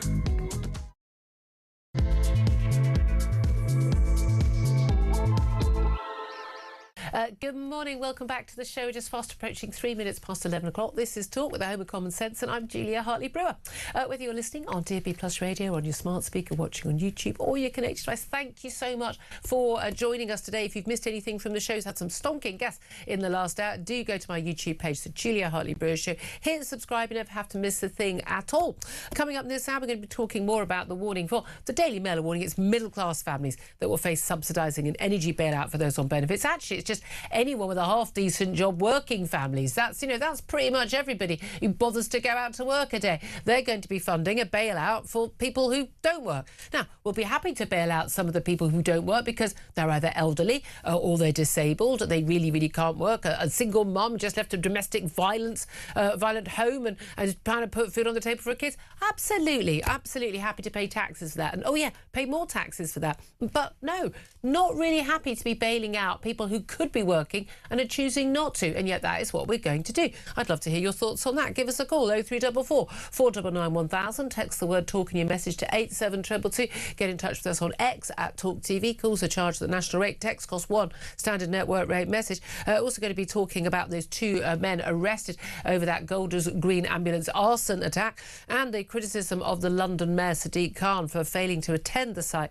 of that arson attack. He turns up to everything else. Pretty surprised by that. Also, social media bans and curfews on digital devices and time limits on apps are to be trialled on hundreds of teens in Britain to actually get some evidence about whether any of it works, whether it does any good. All in favour of that. We'll talk about all of that coming up. Delighted to say joining me for the chat today is Claire Pearsall, former Conservative Government Advisor. Morning once again to you. Morning. Really interesting conversation we did just have, actually, with the last two guests, Catherine Porter and Tom Sharp, at different ends of where we are in terms of the Iran crisis and how much that's impacting on our bills, but also our ability to defend ourselves and our interests, like the RAF base in Cyprus. But, I mean, I just want to come back to you on that extraordinary statement from General Sir Richard Barrons, the former commander of Joint Forces Command. And he's a co-author of the Strategic Defence Review. Knows what he's talking about is a fair summary of his CV. Yes. And he says the British Army is now so small it could only seize a small market town on a good day. Now, I'm sorry, we're supposed to be, I mean, we're not America, we're not China, we're not China. I get that. And you know, I don't really want us to be the world's policeman, other than the fact that if we're not going to help America do it, then China and Russia are going to do it. I mean, that, you know, would you rather it was us or rather it was them? But that's a national humiliation. But not just that. That is scary, because if we can't defend our interests abroad and we can't actually defend our seas, our land here, we are at risk, and the countries that are a threat to us know that. Exactly, and if they see a weakness, they're going to exploit it. They already are. Yeah, so if you've got a military which essentially can only just about take half of, you know, Romsey, a market town in the south of the UK, it isn't going to help when the rest of the country is under attack. But we need to look at defence spending, we need to look at budgets, we need to look at recruitment and getting young people into the armed forces. We're meant to be recruiting more and more. John Healey, the Defence Secretary, keeps telling us he wants more people in. Yeah. But there's no money in order to do so. So what are they playing Exactly. at? I mean, I'm thinking there might be some towns and cities I wouldn't mind if they were taken. I'll tell you what, though, whoever it is, good luck taking Newcastle. Good luck. Ain't going to happen. Middlesbrough, Liverpool, not going to happen, guys. Not going to happen. No, but genuinely, but it is. I mean, we laugh about it, but it is genuinely a massive cause for concern that we are just not able to protect ourselves. This is the first duty of government, and I've talked about this many times on the show. And this is the issue, that it's an easy thing to cut because people don't see it. Yeah. Until they need to have it there, and you can't just go, oh, and now we're going to have an aircraft carrier. I'm just going to pop down to Woolies. That shows me age, doesn't it? It's not Woolies, is it? No, but where are you going to put a pound stretcher? I don't know. Going to pop to Tesco's. I'm just going to get myself an aircraft carrier. No, these things take like 10 years to build. They cost billions. These things are not an option. You need to be planning all the time for the fact that at some point in the next 10 years there might be a war. And goodness me, for the last 10 years, last 20 years, this was always a likelihood. Have they been paying attention? Do they read the papers, these people? Well, clearly not. But it's also the indecision of governments that make manufacturers of things like drones and you know, a different kind of armaments. They go elsewhere where someone else is going to make the decision, have the cheque ready to rock and roll, and off they go. Whereas the UK is going, oh, well, we might spend, we might not. Let's form another subcommittee about it. Yeah, let's have a nice discussion. Let's have a round table. The reality is, as Ukraine discovered, you know, and as we've seen from Ukraine, they're now offering drone technology to, you know, Arab states in the Middle East. Is you know, the reality is that, I mean, we helped with a lot of that, to be fair. You know, we've been helping them and training them over the years since the invasion of Crimea in 2014. But war is, you know, the handmaid of necessity, isn't it? It's just, you know, the ability of countries to ramp up their military production when the threat is there. Is there. But you know what? We could ramp it up right now. That would not only be a good thing for industry, it'd be a good thing for jobs, it'd be a good thing for tax receipts. It would do. This is what we should be doing, and it would secure our country. And the best way of making sure your country is secure is to have the military ability and willingness to use it, which says to anyone coming for you, whether it's a cyber attack or industrial espionage or spying or terror attacks, you know, Iran, you know, is responsible. It puts them off. It does, and we used to be a really great country at doing that, of coming together and finding a solution, and we are very good as a nation. But at the moment, everyone's just sort of sitting back and thinking it's someone else's job, and therefore we don't have to be bothered. Yeah, and the thing is, we actually do pay people called civil servants, supposed to be the first-class people in the country. And they're not. You work with a lot of them, work with them in the Home Office, and they're supposed to be the people who are behind the scenes are saying to the government, yes, I know I know this is going to be popular because you want to give nurses a bigger pay rise, but actually you need to be spending money on another submarine, sir. And that's what they need to be telling them. And that's it. And you get all of the people then get a bit sort of pearl clutching, going, oh, we can't give the nasty arms industry any money. It's terrible. And it's like, do you want to be protected or not? Because that's what it comes down to. But these are also the first people who say, like, oh, you're going to send the army in to rescue these people. No, because we haven't got one. Because they're too busy trying to defend, as you say, Rumsey. And they can't even do that. Right, let's go back to the conversation I was asking people to get in touch with, these working families who have to foot the bill for Rachel Reeves's energy bailout for those on benefits. We had this extraordinary statement from Rachel Reeves, the Chancellor, yesterday. I mean, some of us managed to stay awake watching it back after the show, but I read some of the details when we were on air yesterday. And she's pledged support, she says, for those who need it most amid fears the Iran conflict could trigger a crippling hike in energy bills this winter. And we saw that during the Ukraine war, didn't we, when prices were looking at, I mean, £4,000 to a normal family home, and they capped it at £2,500. A huge bailout. I mean, people, let's face it, bills haven't come down that much since then. You know, we're kind of stuck with this. We've got the predictions from the boss of Shell saying that Europe could face a fuel shortage within days because, you know, they're just not getting through. We've got all this instability. We don't know what's going on at the Strait of Hormuz right now. And we've also got the boss of the US financial giant BlackRock. And he's saying very, very clearly, the price of oil hits $150 a barrel, it will trigger a global recession. This is Larry Fink. Again, someone who knows what he's talking about. Now, you could say this is scaremongering, or these are people who pay attention. The reason why they are billionaires is because they pay attention to this stuff. They know what happens. But we're in a situation where we might be offering an energy bailout for people. But part of that, and as we spoke to this energy expert, Catherine Porter, is, you know, a lot of what we pay, whether it's at the pumps or whether it's on our heating bills, is actually about it's taxes, VAT, but it's also it's subsidies for the renewables, which we keep being told by Ed Miliband are cheaper and more reliable than fossil fuels, even though, that's blatantly provably untrue. And I think we need to stop prosecuting politicians for telling us such blatant lies. But we're going to end up having to bail ourselves out with our own money. Bailing out the poorest people who are not contributing, people, a lot of them who could be working, your anxious 22-year-old on a Monday morning, and we're going to be bailing out their heating bill when people are really struggling. And it's all down to abject failure of government policy for the last 20 years. And you know the thing that will make the biggest difference, if you take that VAT off and you take those green levies off, and you've reduced that by half already. So why aren't we looking at that? Why aren't we looking at those kind of things? Fuel duty. I hate it every single time I have to go and put petrol in my car, and I have to use my car. I'm one of those people that lives in the countryside. And it's How very dare you? How very dare you get around and go to work? Oh, How absolutely. dare you, Claire? And the killing the planet. The International Energy Agency would like me to use public transport to preserve the fuel. Well, Good luck finding it. How long would it take you to walk to a bus stop to get to another bus, to another train, to another bus? I could walk to a bus stop. I wouldn't get a bus. It's a 40-minute walk down to the train station, which is all right going downhill. Coming up, not so much. Not so much, yeah. At night, woman on your own, exactly. on narrow roads. Dark, not lit. It's almost like there's a reason why people have cars. Shocker. I mean, what do we think? But this thing, I mean, again, when anyone says to me, like, oh, you know, use less energy, it might be short, I just think, frankly, do one. Yes. 2 fingers, sort of. Okay, I live in a first world country, the 21st century. Yeah. I'll use as much sodding energy as I sodding well want to. Decided that sodding is the acceptable word on the radio. It's not the word I'm thinking. You'll probably have guessed that. It's such an insult. Oh, we all need to pay back. No, only because of your stupid policies. I would like us to have blackouts. I'm at that point. I would like us to have the blackouts that, frankly, this energy policy deserves us and will lead us to, so that people have a wake-up call. We can't keep the lights on. And it doesn't matter how many windmills we buy from China and made in coal-fired factories and shipped over here. Doesn't matter how many we have. We're not going to keep the lights on and the heating on because of that. We're not going to wean ourselves off after our reliance on energy, you know, on petrostates and tyrants. America and Norway is where we get our oil and our gas from. Terrible tyrants, the Norwegians. It absolutely, it's infuriating. And the fact that Keir Starmer and Rachel Reeves could be yapping on about a possible bailout, no details yesterday about who would get it, and we're not in that state of play yet. And I really do think energy bills need to be going cripplingly high before they should even think about any help. We have to live with the reality that we live in a world like this, and the government cannot bail out everything. Why? Government doesn't have any sodding money. It's our money.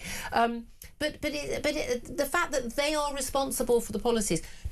Amazing stat I discovered yesterday. So France and Germany, other similar-sized countries. France very secure with their nuclear energy. Germany has had an insane net zero policy for years. They're gradually getting rid of it, and just because they've finally woken up to the fact it's destroyed their industrial heartlands and their economy. When Germany does that, you're in trouble. But Germany and France both have about 90 to 100 days worth of gas stores. So there's gas storage, and they have gas storage, so they'll be able to sort of ease, the impact of any spike over the short term. They've got that gas storage. We have the ability to store gas for 2 weeks. We have currently, at the current time, 2 or 3 days worth of gas stored. What the actual?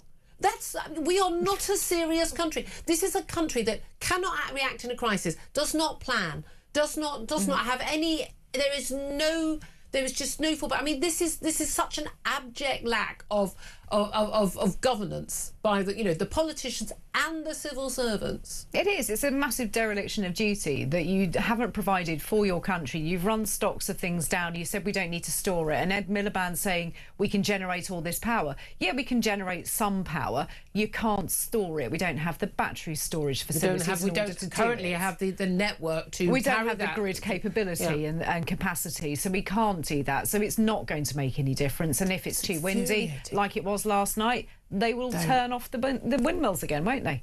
We know that. It's genuinely painful.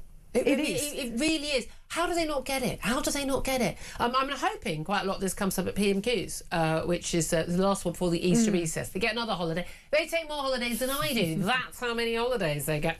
But PMQs coming up at midday. Peter Card will be in as well with you to give a bit of analysis on that.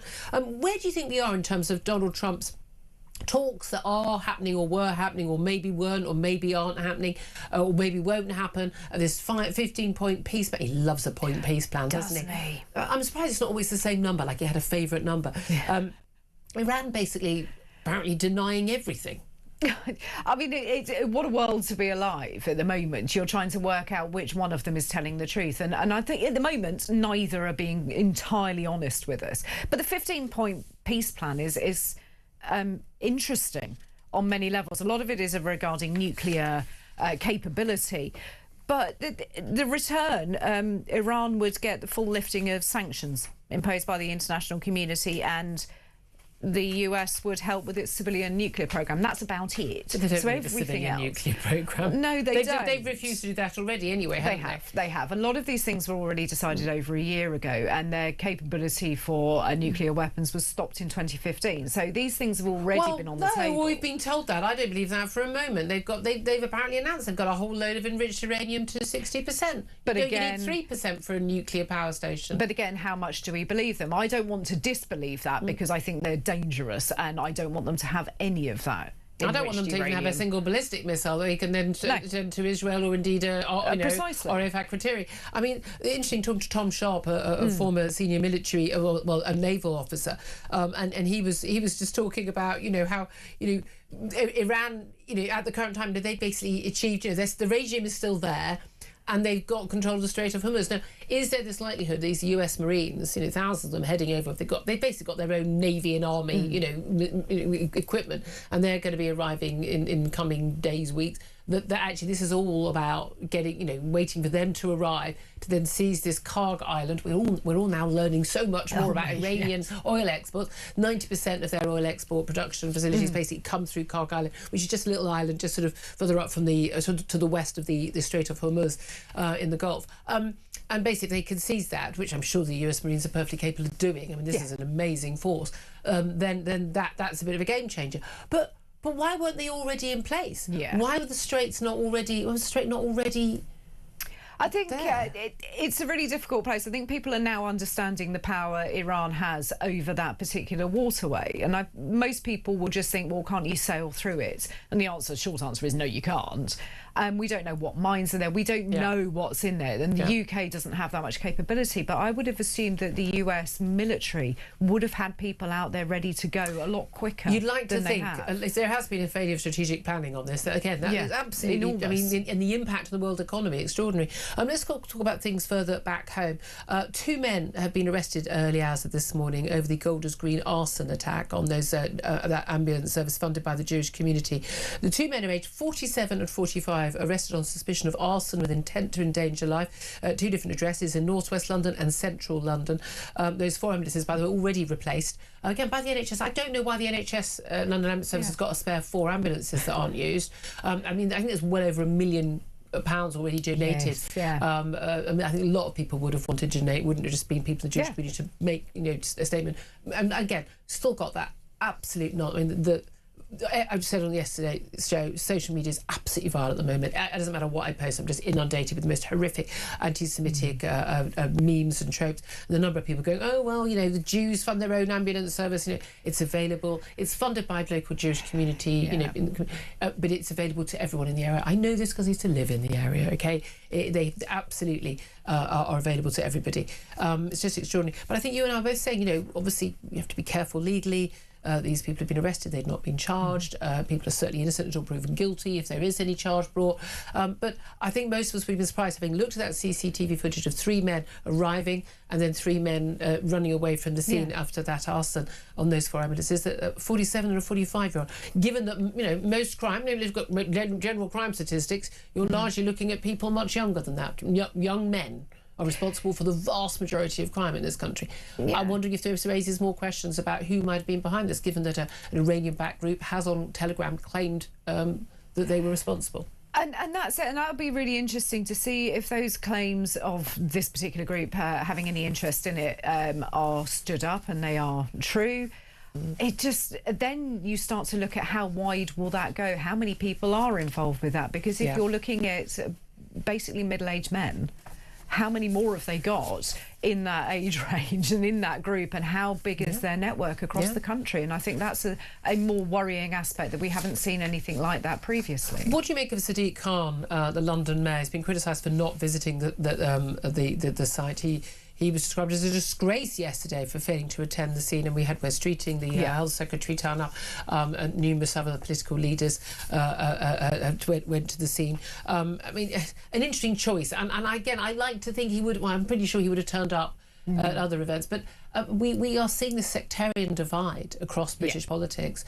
I've heard people go, oh, you never talk about, anti-Muslim violence. I speak out about any violence against anybody for any reason, let alone their religion, their ethnicity. But the reality is there has been an increase in, say, anti-Muslim attacks and abuse since, let's go with a random date, I don't know, October the 7th, 2023.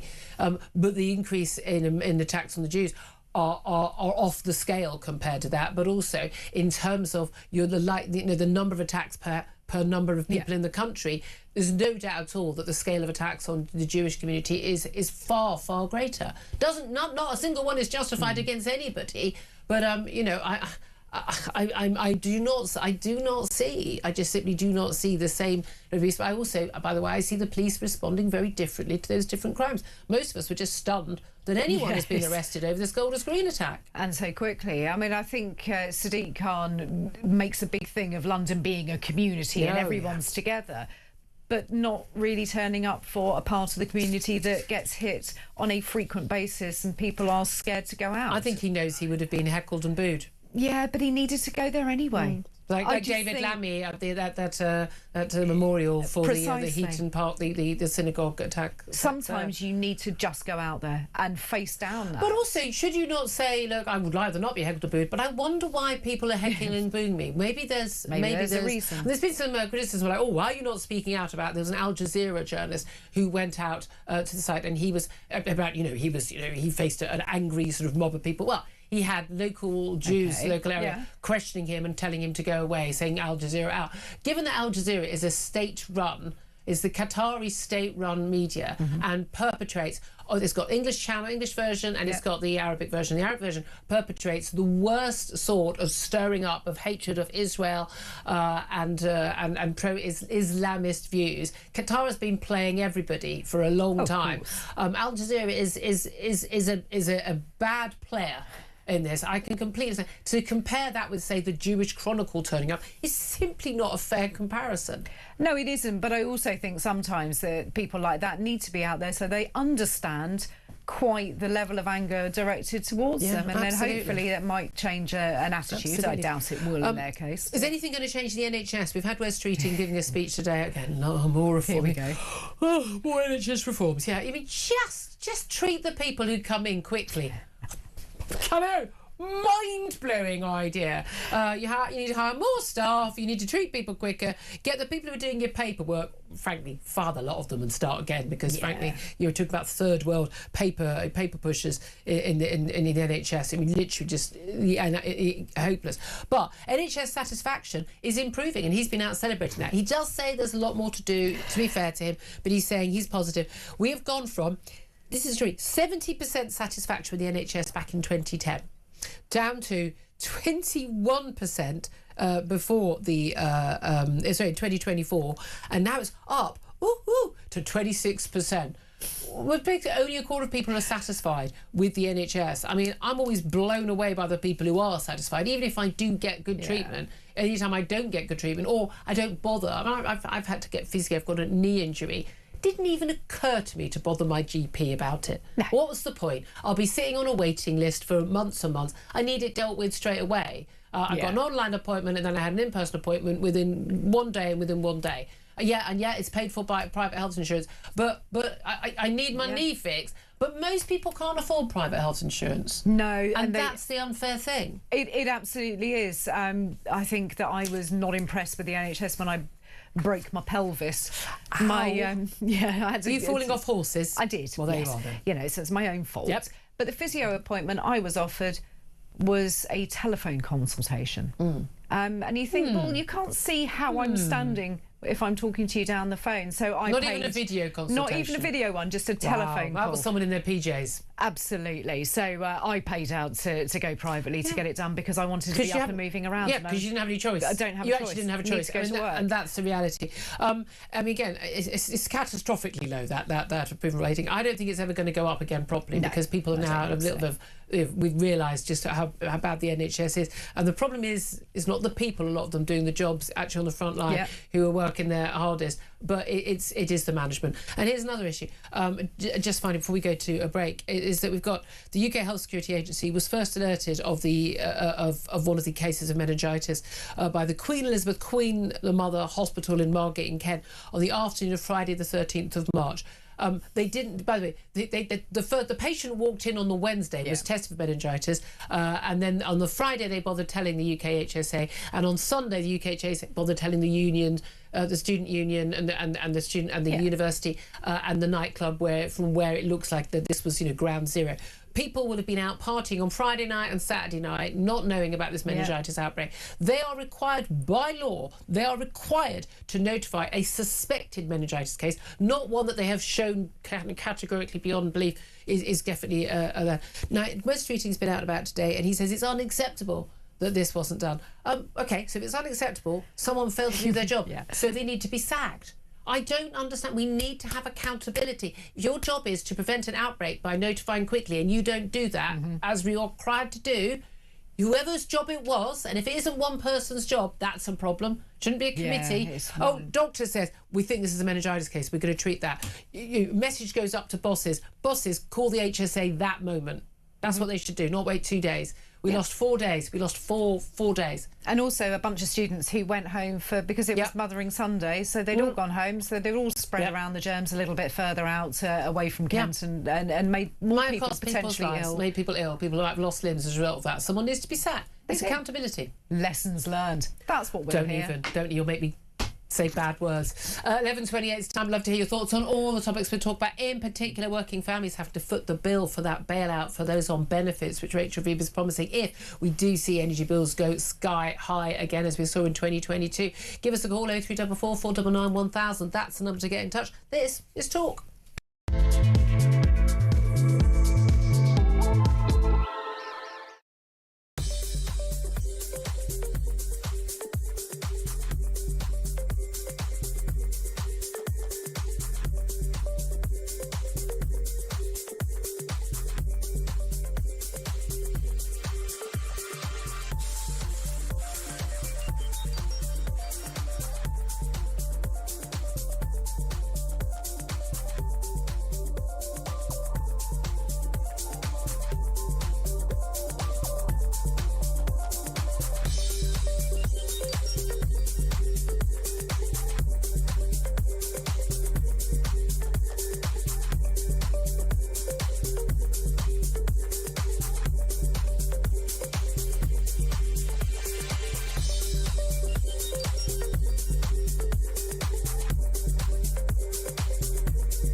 The world is on fire. Russia, Iran, China, conflicts brewing in all of their different regions. They're not waiting.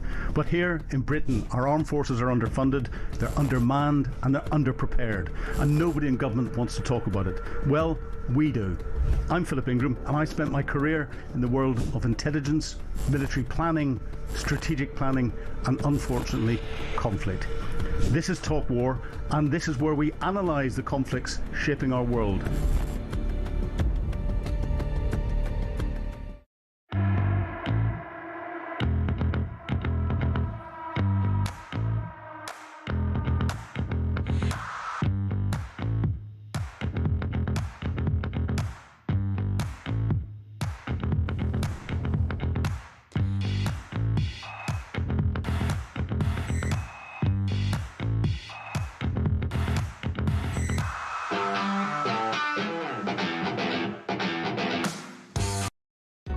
Across the UK, on DAB+, on your smart speaker, on your smart TV, and on your side. This is Talk. Morning, welcome back. 11:31 is the time. Let's get straight to your calls. 0344 499 1000 is the number to call. Sean is in Bridlington. Sean, you want to talk about the energy bailout, don't you? Yes, Julia. I'm absolutely sick to the back teeth of hearing Miliband going on spouting garbage all the time. Yeah. Particularly this thing about new drilling won't make any difference to prices. No. I've got a simple solution. We're not drilling in Jackdaw and the Rosebank fields at the moment. I live on the East Coast. Right. So, solution that serves everybody. We allow new drilling. We encourage the oil companies, the drilling companies, to do the investment by dropping the tax on the profits down on the gas from 78% to 20%. Yep. They then are contracted to, they're contracted then to supply that gas to Britain, which they do anyway because it's a pipeline, at a price, a wholesale price that reflects that discount. That way, the government's getting tax money it's not getting now. We're getting investment, we're getting jobs, and we're getting a reduced price of gas. Could you also please be working government? Please, Sean, please. Well, I'll let you tell us the secret. I've applied to be a parliamentary candidate for a certain party. I've got a funny feeling it's not the Labour Party. Funny feeling it isn't, no. I mean, but that seems pretty obvious to me. That would work. It is fascinating when he keeps saying, well, it wouldn't make any difference. It's like, remember Nick Clegg back in, 2010, saying, there's no point building a nuclear power station. We wouldn't have that power online until 2022. Oh, that would have been useful in 22, wouldn't it? Well, the only solution it doesn't satisfy is Ed Miliband's fanatical religious zealotry. Apart from that, it solves every problem. Absolutely. Sean, I love it. Thank you very much indeed. Peter is on the line in Yorkshire. Peter, what do you want to say? I'd like to say something about the oil crisis. Yep. In California, they have regulated and taxed their refineries such that 3 refineries will shut by April. Yeah. They will need to import 400,000 equivalent per day barrels of refined products. Yep. We are similarly, we've lost 2 and we will lose 3. Yep. And that we will need to import 350 to 400,000 barrels equivalent per day from abroad. Yeah. In a time when we've got the worst thing in the world happening. Yep. And this lot don't have a clue about what to do. No, they really don't. I'm genuinely scared. And the fact they came into power with apparently a plan, and then they went and asked the various different organisations, what is your plan for this? Like, hold on a minute. You said you had one. It's genuinely scary. Peter, thank you for that. Sean as well. We're going to take a quick break right now, and then we're going to be talking to former Labour Special Advisor Kevin Marr about this bailout on energy, and also Shabana Mahmood's immigration reforms facing yet another setback. You'll never guess what. Yeah, it involves human rights lawyers. Of course it does. This is Talk.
Across the UK, on DAB+, on your smart speaker, on your smart TV, and on your side.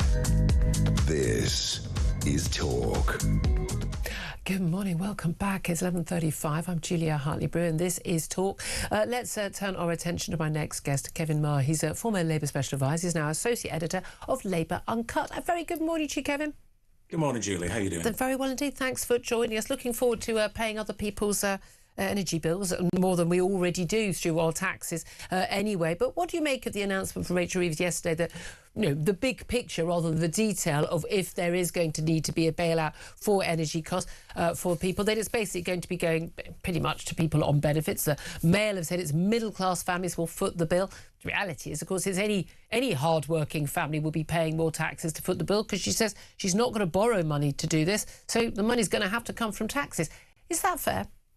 Well, she's on about targeted support, so i.e. no big, generous, above, across the board kind of support on energy bills. And of course, touch wood and cross our fingers and stroke rabbit's ears or whatever, that actually the situation in Iran and the Straits of Hormuz levels off, and actually by the end of the year, God willing, that we're not in a parlous state where this is even necessary. But if it is, she's on about targeted support to those who need it most. And we've got to remember, of course, that includes pensioners and people on benefits who are hard-working families. Let's remember, we're in a situation in our country these days where people who go out to work and do try very hard are still reliant on state support because their wages are so low. So I don't think it's unreasonable to target support to some of these people. This isn't just about dole dossers, Julia. No, but when Gordon, I like to point out, when Gordon Brown was Chancellor under Tony Blair, he basically put everybody on the payroll by the working tax credits and pushed us into that situation. And when you import some 10 million more people to be workers in this country,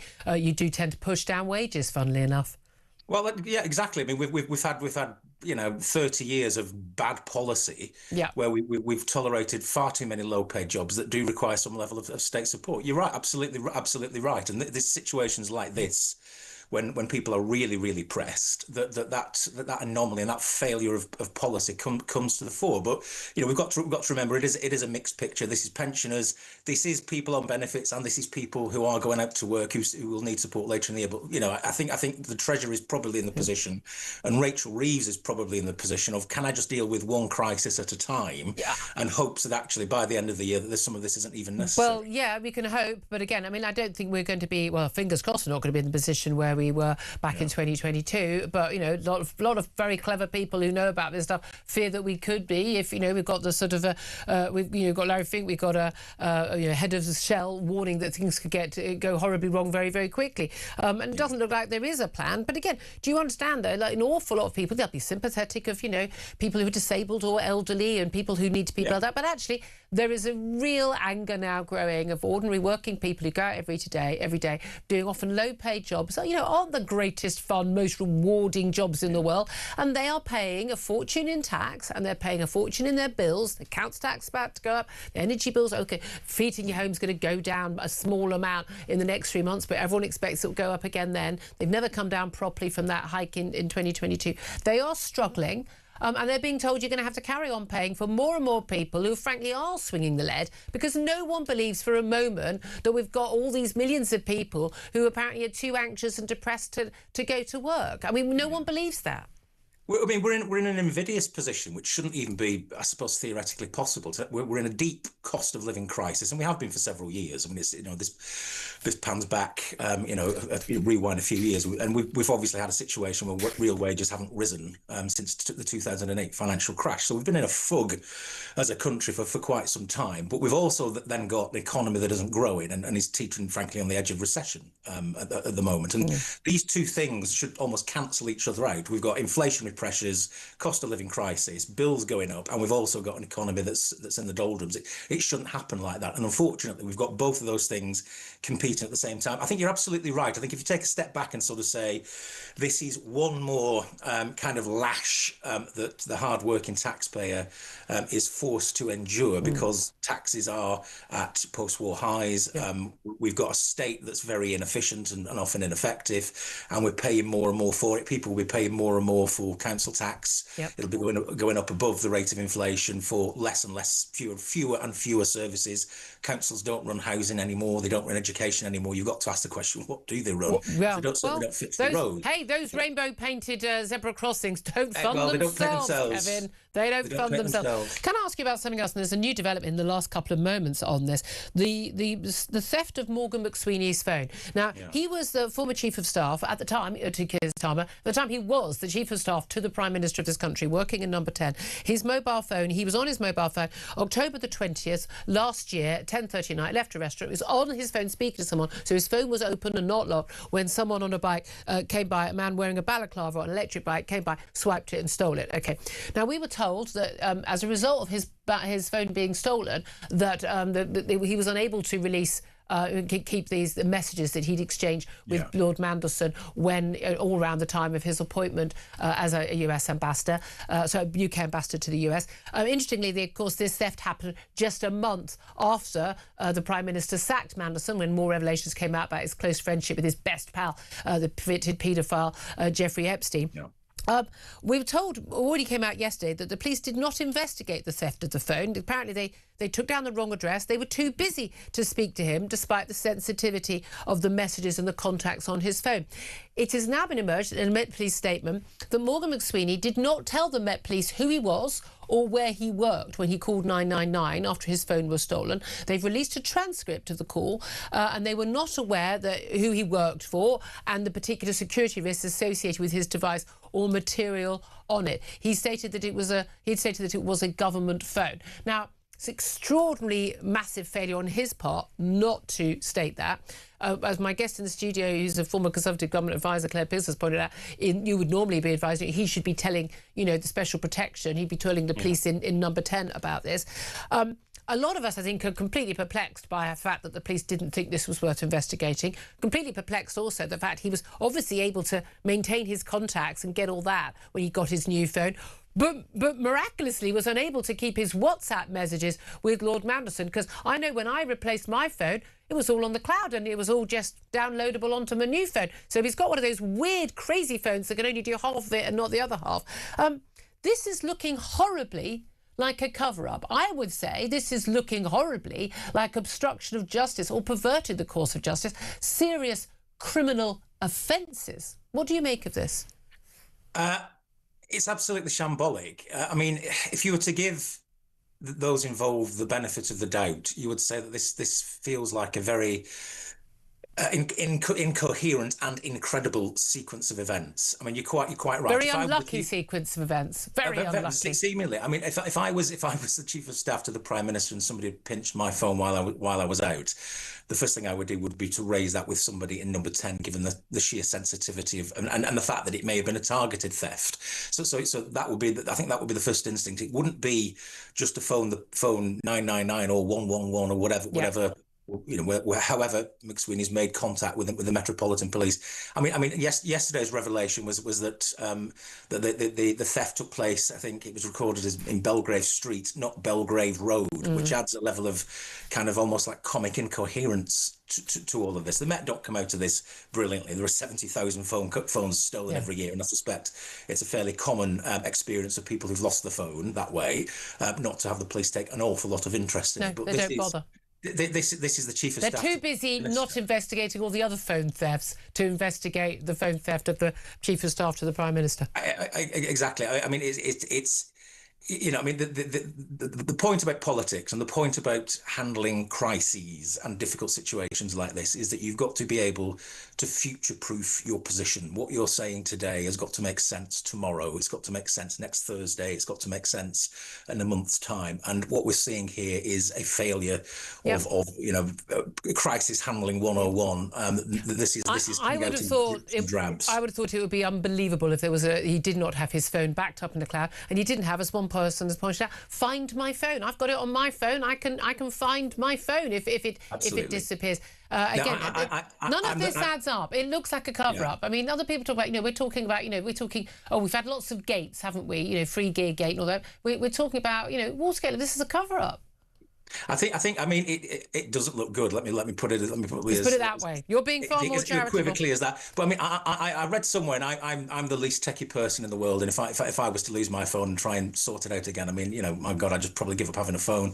But I saw somewhere that apparently, because it's a government phone, it isn't. The WhatsApp and some of the other apps, I presume, are not backed up, because that would require having a third-party server, which doesn't make an awful lot of sense to me, that you're then in the street with this thing where people can grab it and then have direct access to important information. That sounds like a very, very silly policy to me, but there we are. I mean, in the dim old days when I was doing a similar job, I mean, I had a very chunky BlackBerry in those days, and the way it worked there was that anything that would be possibly sensitive was kind of screened off by the office, frankly. If you're out and about with a black, you just need it for messages and just need it for coordination, just to see a briefing. You couldn't actually access it. Well, but it doesn't give you access to your full inbox, and didn't give you access to, obviously there was no WhatsApp in those days. No. So I don't know whether, I don't know what goes on. WhatsApps have got many... WhatsApps have got many a government in trouble before you about Hancock. So just want to find you small matter, the usual, meat and two veg for many political shows these days. The Home Secretary, Shabana Mahmood, she's got this plan on immigration reforms. I mean, again, this is basically making the way, 10 years for the right to apply to be a British citizen, well, the right to effectively remain in Britain indefinitely. Oh, by the way, and they become eligible for things like benefits. Why they'd need them when, of course, they're a net contributor to this country is utterly bizarre. But her attempt is currently going to face a new setback. Migrant Campaign is preparing to launch yet another legal challenge against even that change. This is particularly about those who've already arrived in the Boris wave, who would then not be eligible to claim it, even though they would have thought they would be eligible when they first arrived. You basically can't do anything in this country without the human rights lawyers stopping it, can you? Well, seemingly. I mean, this is very dangerous because we've got a political system that's on a collision course with public opinion, particularly around immigration and the abuse of the migration system. And in a sense, Shabana Mahmood is on the side of the angels here. She's trying to do something about it. She's trying. Her reforms possibly aren't even tough enough, but she's certainly trying to do something about it in the way that lots of her predecessors haven't done. And we're getting all these kind of voices off. In the system, if you like, the human rights system trying to stop her. We've got Labour MPs apparently going to gang up on her and try and water down her proposals. I think we just need to accept we're in the last chance saloon here. Yeah. Because if something isn't done and the public demand is not satisfied, then that's a very dark place that we end up in. And people keep going on about, the rise of reform and all the rest of it, and it's the rise of the Fourth Reich, if you almost. But if we don't listen to the public, if we don't give in to their basic expectations about the kind of country we are, if we don't have a functioning system, a rational system that says if we wanted to take in some educated, experienced workers for a specific task, fine. But otherwise, no. I'm going to have to end it there. I'm so sorry, Kevin. I'm massively over time. I so appreciate you joining us. I mean, I say a Labour figure talking an awful lot of sense, I'd like to say. We should have more of that. 11:48 is the time. Take a quick break. We're going to be talking about, a whole load of trials of teen social media bans and curfews. We'll talk about that up next. This is Talk.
The world is on fire. Russia, Iran, China, conflicts brewing in all of their different regions. They're not waiting.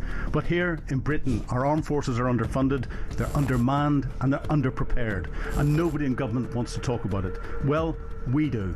I'm Philip Ingram, and I spent my career in the world of intelligence, military planning, strategic planning, and unfortunately, conflict. This is Talk War, and this is where we analyse the conflicts shaping our world.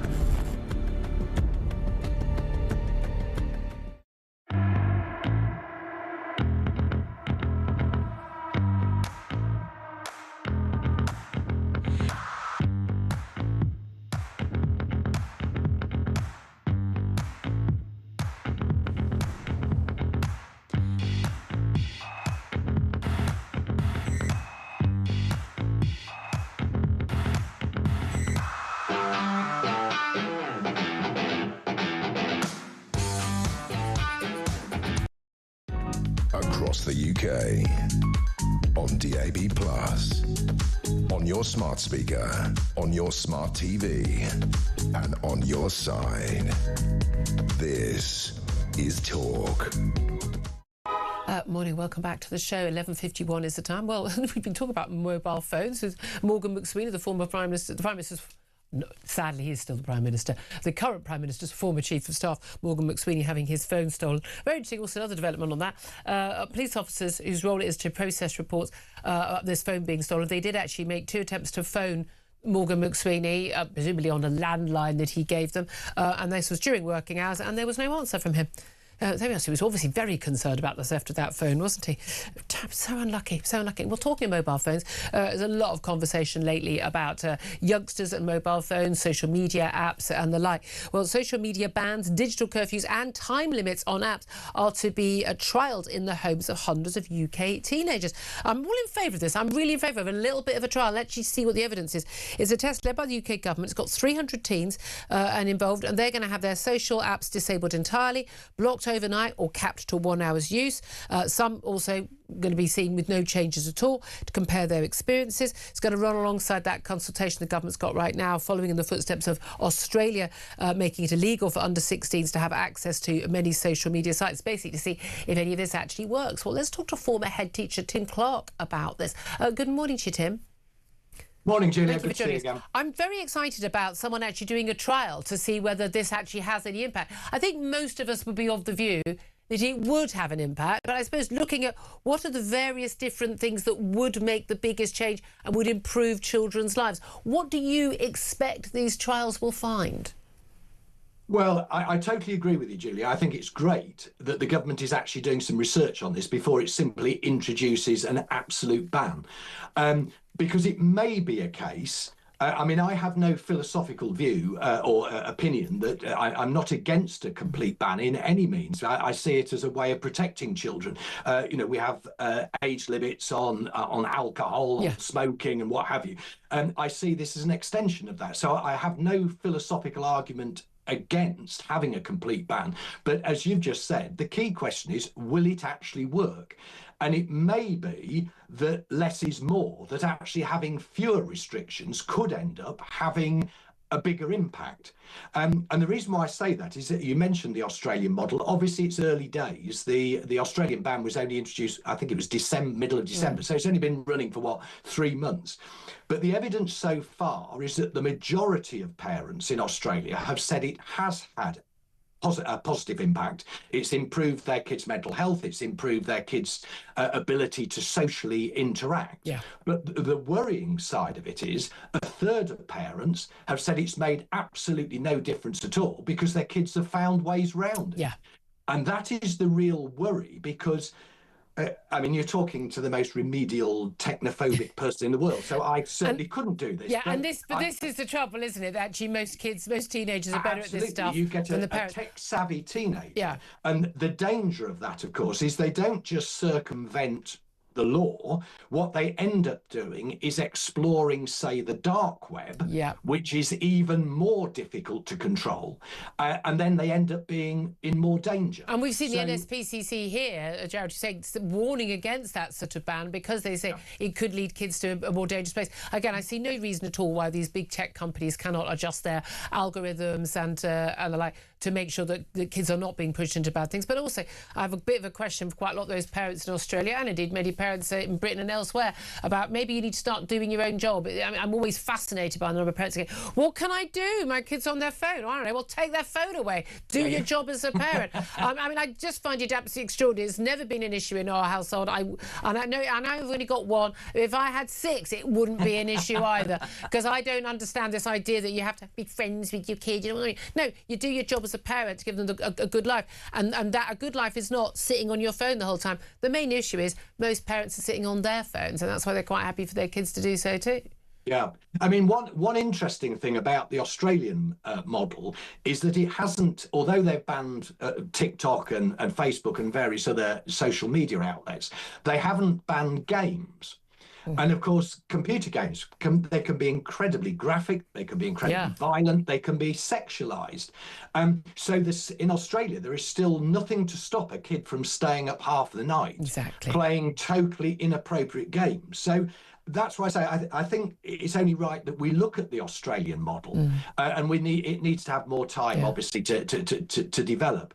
But I do think I have to congratulate the government on this. I do think it is the right thing both to not only do trials, but to trial different things. And exactly, and that's the fascinating thing. I mean, I'd love them to do it with whole school, like this entire school for 3 months will have this, and another school with similar demographics will do the same, and they see what the difference is. Because I'm loving the idea of us introducing the idea of evidence-based policy. We should do this more often. It would seem to me to be a good idea. But the thing that's interesting, that's philosophically different, I think, from an age limit for purchasing alcohol or purchasing cigarettes, again, and things like that, I completely support.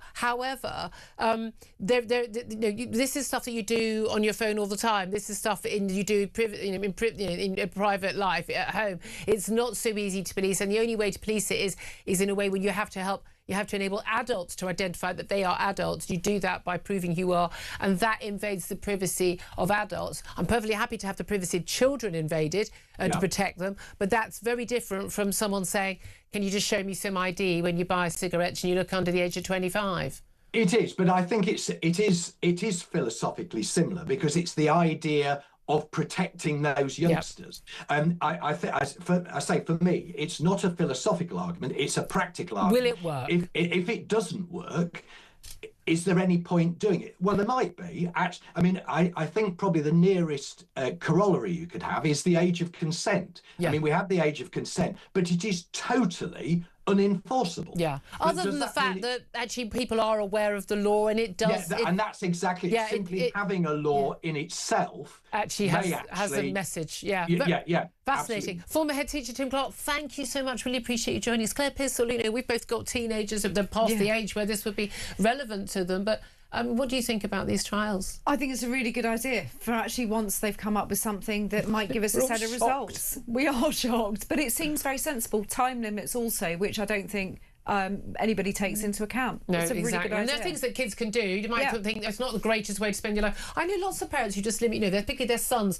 they're gaming to an hour a day. Right, you can do your off. You've done your homework, you can have an hour of gaming, and it's online with their mates, and it's a social thing. For me, so much that it's what you're not doing. You're not playing sport. You're not out with your mates having a laugh. You're not having eye-to-eye contact. You're not, making friendships. You're not talking to your parents. It's what you're not doing a lot of that time. It's just as bad. I do still think, and I do understand it's really hard for parents a lot of the time, but I do think a lot of parents simply aren't doing their job because it's an easy life for them. Yeah, it makes them quiet, doesn't it? Keeps them away, and they can get on with their own lives. Yeah, absolutely. It's very sad. Yeah, I mean that's you see people sitting in restaurants, the cafes, and everybody, the whole family's on their phone, and then they'll go, "Oh, it's terrible. My kid's on his phone all the time." You think, yeah. Look at you. Yeah, he's just doing what you're doing, she said, with her phone in front of her, for work purposes. 11:59 is time. We're coming up to PMQs at midday. Interesting, Nigel Farage has a question, second week in a row. We're going to take the exchanges between the Prime Minister and Kemi Badenoch. What's she going to go on? Who knows? We'll get the analysis from Claire Pearsall and from Peter Cardwell up next. Stay tuned. This is Talk.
across the UK.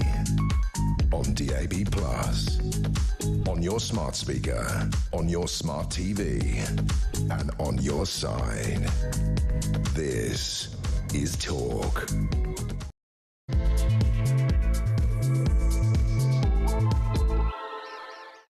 Very good afternoon to you. Welcome back to the show. It's 2 minutes past midday. This is Talk with a Home of Common Sense, and I'm Julia Hartley-Brewer. Whether you're listening on DAB+ radio, your smart speaker, watching on YouTube, or your connected device, great to have your company. Joining us right now, we're just going into Prime Minister's questions. It's the last one before the Easter recess. Yeah, these people take more holidays than I do. Imagine that concept. Chuckling in the background, as you'll hear there, is Peter Cardwell, Talk presenter, of course, who's in for the analysis alongside former Conservative Government advisor Claire Pearson. I'd like to point out, you're both fundamentally come from the Tory fold, but actually I'd like to say all three of us, we give a very honest appraisal of who does well, who does badly. Wasn't that impressed with either of them last week, I have to say, but I'm wondering what's going to come up. Is it Morgan McSweeney's phone theft? Is it going to be this energy bailout? A lot of criticism of Rachel Reeves' announcement yesterday. What do you expect, Peter? I think Morgan McSweeney's phone has to come up. It's absolutely extraordinary. He didn't tell the police in the 999 transcript that we now have that is the Prime Minister's Chief of Staff. So it might be relevant to his phone being stolen. It is an extraordinary thing. Developed vetting, strap clearance, the Prime Minister's messages on there. Didn't mention it. All I can say is they're incredibly unlucky for him to have his phone stolen a month after Mandelson was fired, and all those messages with Peter Mandelson were on the phone apparently can't be found. Incredibly unlucky. We see them dropping into the North Sea. Rotten luck. True. That's what it was. Rotten luck. It looks very questionable, doesn't it? I'm wondering if Kemi Badenoch will actually come to that. I think she's going to be up to ask her first question in just a couple of moments. Energy bailout there looks very, very likely, does it not, to be one of the topics, because we've got the criticisms being made of what Rachel Reeves had to say yesterday, basically poo-pooing 2022's bailout. Actually, let's go live to Kemi Badenoch right now. Thank you, Mr. Speaker. I asked the Prime Minister 6 questions last week, and he didn't answer a single one. He has a duty to this House, Mr. Speaker, to answer the question. Let's see if he can do better this week. I'll start with a simple one. Will the Prime Minister approve the licences for Rosebank and Jackdaw gas fields in the North Sea? Prime Minister. Mr. Speaker, under statute, that is a matter for the Secretary of State, as she knows, because it's the same arrangements as were in place under the last government. Licences were granted, they were then struck down because of the defects in the process of the last government. But, Mr. Speaker, oil and gas is coming out of the North Sea 24/7. It will be part of the energy mix for many years to come. We fully support all existing oil and gas fields throughout their lifespan, and in November we made changes to extend to allow neighbouring fields to be exploited. But we need to take control of our energy prices. The only way to do that is through renewables. The party opposite used to make that argument. One of their senior figures in 22 said this: it's investment in nuclear and renewables that will reduce our dependence on fossil fuels and keep our consumer costs down. Who was that senior figure? The leader of the opposition.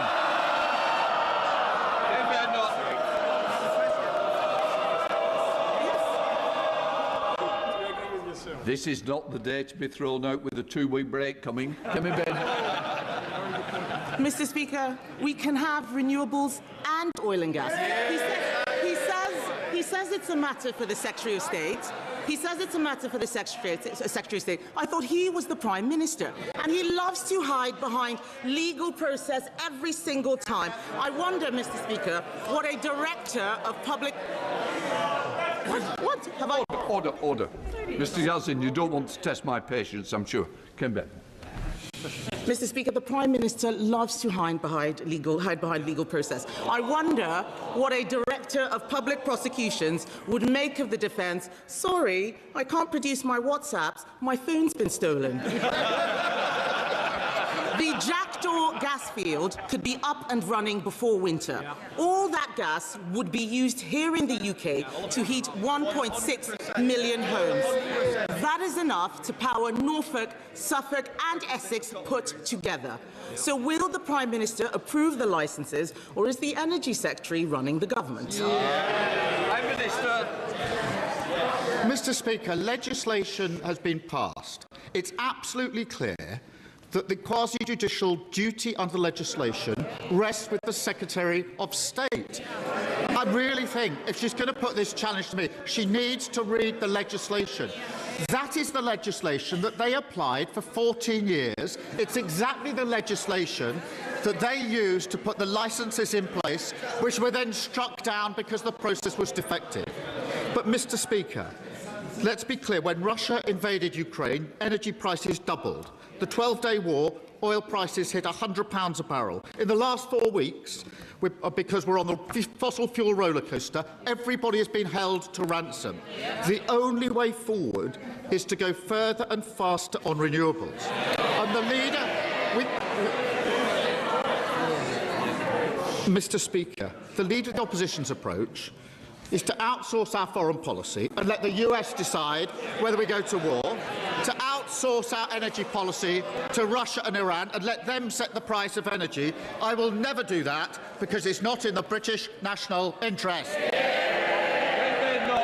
Mr. Speaker, he is hiding behind so many people. He is the Prime Minister. He can make this decision today. He can. He can. He is so weak, he's the first person to be pushed around by the Energy Secretary. Let me remind him, Mr. Speaker, let me remind him who is on my side. The unions, yes, GMB, they're on my side. Tony Blair. Mr. Speaker, Renewable UK, the very people that he's talking about, they are saying drill in the North Sea. Centrica, Octopus Energy, even Labour MPs. Let me quote the Labour member for Pembrokeshire who says, offshoring our carbon emissions might give a sense of moral superiority, but it is simply impoverishing our communities. We agree. So why does the Prime Minister think he knows better than everyone else? I'm going to have one more go. The legislation, the statute... The law prescribes the decision-maker. They know that. They should be embarrassed that she doesn't even... She's attacking me without having read the legislation. The legislation sets out who the decision-maker is. It's the Secretary of State. It is not the Prime Minister. It has to be the Secretary of State, and it's a quasi-judicial process, exactly the process that they ran for many years. And, Mr. Speaker, oil and gas is part of the mix for many years to come, but we do need to get onto renewables. But, Mr. Speaker, we're discussing this because of the war. We need to de-escalate. And that is, yes, we are. That is why I stuck to my principles not to join the war and to act in collective self-defence. I appreciate the Leader of the Opposition doesn't get that. She wanted to jump into the war without regard to the consequences and then do a mother of all U-turns, and now she's stranded without a thought-through position. And, Mr. Speaker, when she was asked at the weekend whether she approved of the war, she said, that's a difficult one. It certainly is if you've got absolutely no judgment. Mr. Speaker, I'm going to let the Prime Minister in on a secret. He's the Prime Minister. He can change the legislation. Hiding behind the Energy Secretary is pathetic. Mr. Speaker, under his Labour government, we buy half the gas we use from Norway. Last year, Norway's Labour government drilled 49 wells in the North Sea. That's what Norway's Labour government did. How many did Britain drill? 0. For the first time since 1964, under his government, Britain drilled no wells. Why is energy security the right policy for Labour in Norway, but the wrong policy for Labour in Britain? Mr. Speaker, so now our attack is if you changed and passed some different law, you could take the decision which she's challenging me today for not taking. It's absolutely ridiculous. Now, all that would do is to slow the process down. Oil and gas is coming out every day.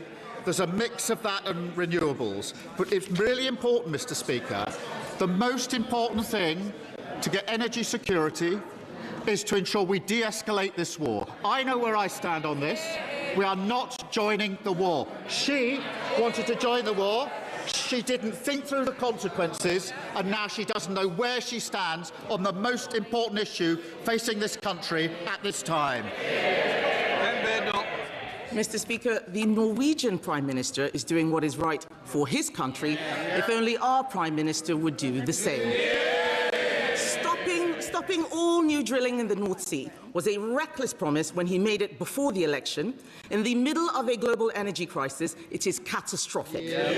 Experts are predicting a £300 rise in bills in July. Approving new licences would show he was serious about cutting bills. Why won't he do it? Mr. Speaker, because of the action that we've taken, bills are coming down by up to £100 household bills next month. Then they will be capped for 3 months. That's what we're doing to protect households across the country. And who voted against it? The Tories and Reform, because they just don't get the impact on working people that we will protect. Mr. Speaker, he says bills are coming down. They are higher than they were when he came into office. And he's talking about, he's talking about what they're doing to help with energy bills. Families and businesses will suffer from the spike in energy costs because of his decisions. He could abolish the green taxes on their bills. He could stop the fuel duty rise. We could drill our own gas in the North Sea. What's he doing? He is planning another giveaway to people on welfare. Yet again, he's taking money from those who do work to give to those who don't. First, we had the budget for Benefit Street. Now it's the bailout for Benefit Street. Doesn't this just prove that they've given up being the Labour Party and they're now just the Welfare Party? Mr. Speaker, the spike... they're the ones that double spend on welfare, Mr. Speaker. They're the ones with a broken system. And when we tried to mend it, what did they do? They voted against it. Order. Mr. Dewhurst, you're tempting my patience. Thank you, Prime Minister. Mr. Speaker, she talks about the spike in energy prices. That's because of the war, which I say we shouldn't join, and she says we should join without following through on the consequences. And time again, she gets the big calls absolutely wrong. She wanted to drag us into the war. She got that wrong. She opposed taking control of energy security, and she got that wrong. She opposed our decision to cut energy bills, and she got that wrong. And she seriously thinks that'll make her relevant, and she's got that wrong. Debbie Abrams. Well, it was quite a heated exchange, wasn't it? Again, I think we expected we were going to be talking about where we are in terms of energy bailouts. The Prime Minister, an extraordinary defence, certainly for the first 3 answers, based on, it's not up to me, it's basically a statutory quasi-judicial role of the Energy Secretary, Ed Miliband, to decide whether or not that there is drilling for new wells, new exploration in the North Sea for oil and gas there. And it's kind of not up to me, which I think a lot of people thought was quite an extraordinary answer. I think a lot of his Labour backbenchers, and something Kemi Badenoch repeatedly picked up on, pointing out, but you're the Prime Minister. You get to decide these things. Come to you first, Peter Cardwell, in the studio talking about this and watching this. I mean, it was kind of a little bit excruciating. I felt a lot of my body clenching with sort of embarrassment that for some reason the Prime Minister thinks and thought it was worth saying out loud 3 times that his defence for there not being drilling for new oil and gas in the North Sea while Norway are doing loads of it and pumping it out and selling that oil and gas to us, that the defence is, but it's not up to me, it's up to Ed Miliband, who he appointed as Energy Secretary and can tell... And tells what to do. Yeah. I mean, it's a classic Keir Starmer here. You've got Kemi Badenoch saying, this is a major issue for the country. Are we or are we not going to do this? Then you have Keir Starmer saying, she hasn't read the legislation, she hasn't done this, she doesn't know the process. This is the quasi-judicial process that they did. It's like having your accountant in charge. And nobody cares. And the fact is, do we know at the end of this whether Keir Starmer favours drilling or doesn't? And the answer is not really. He did say that oil and gas is going to be part of the mix for some years to come, and that's fine. But it was a really weird sort of civil servant-y answer. Even I wouldn't even call it a politician's answer. No. Because he just hides behind the process all the time. I know it's something that can be picked out. And again, that's one of the main criticisms people have of him, isn't it, Claire Pearsall? One of the things he said, you know, if Kemi Badenoch said, he's the only person being pushed around by the Energy Secretary, who's not a person you think would ever have... Although he pushed him around on Iran. Well, absolutely, but he's not a person you would expect in daily life would normally get away with this. But the Prime Minister kept saying, we do know what he thinks, Peter, because he said the only way forward, the Prime Minister said, is to go further and faster on renewables. Yeah, fair point. But our audience know that that's not the answer, Claire.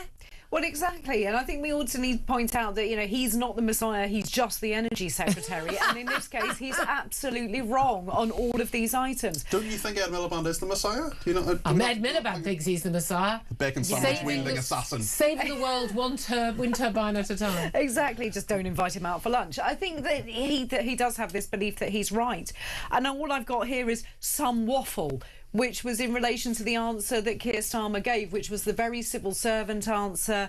And we don't need to know the ins and outs of how government works. This is Prime Minister's question. Tell us honestly. This is a technicality. Do you think this is good or not? It's a technicality. It's like there are some things. It's like HS2 that under technicality there's one share in it, and it's controlled by whichever Secretary of State is in charge of it. But that, you know, we don't care. We want to know. You know, doesn't mean they actually own it. It's a technicality. You appoint the cabinet, and the cabinet do what you tell them. Otherwise, you sack them. Yes. Is he being held to ransom by Ed Miliband? Yes, he is. And this is the. You think that Keir Starmer wants to drill in the North Sea? I don't think he knows what he wants to do. He's talking about, he said, renewables are the future. Then he says oil and gas will be part of the picture. Then he says it's Ed Miliband's decision. Now he's also in a position where Ed Miliband's telling him what to do on Iran, as are other members of the cabinet.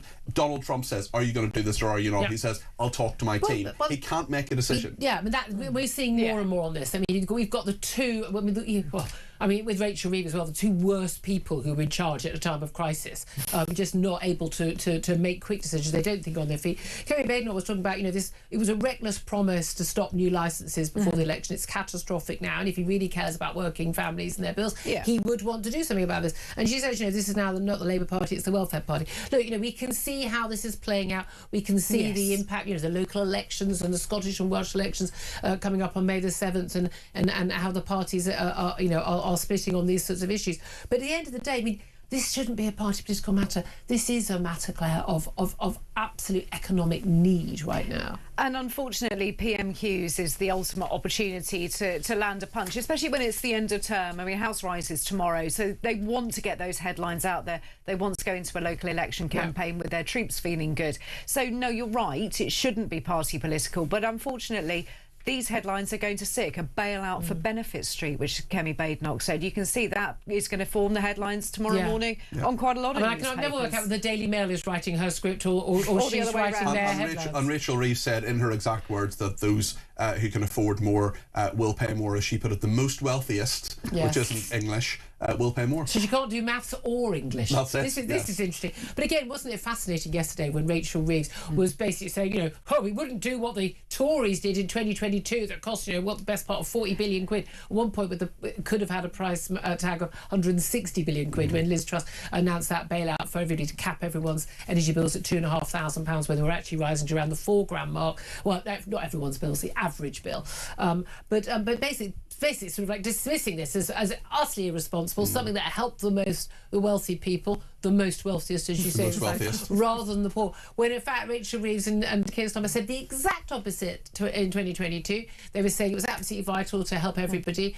They called for it sooner and longer. I mean, this is the thing, on every single of these policies, they've completely changed. You can't accuse them of consistency, Julia. I mean, that would never do. They've all obviously got to come up with their things, because Keir Starmer has principles, and his principles mean, as he says, that he's against the war in Iran. So his principles mean that he doesn't want regime change in Iran and wants those people to continue to be oppressed. I mean, does anyone want war in Iran?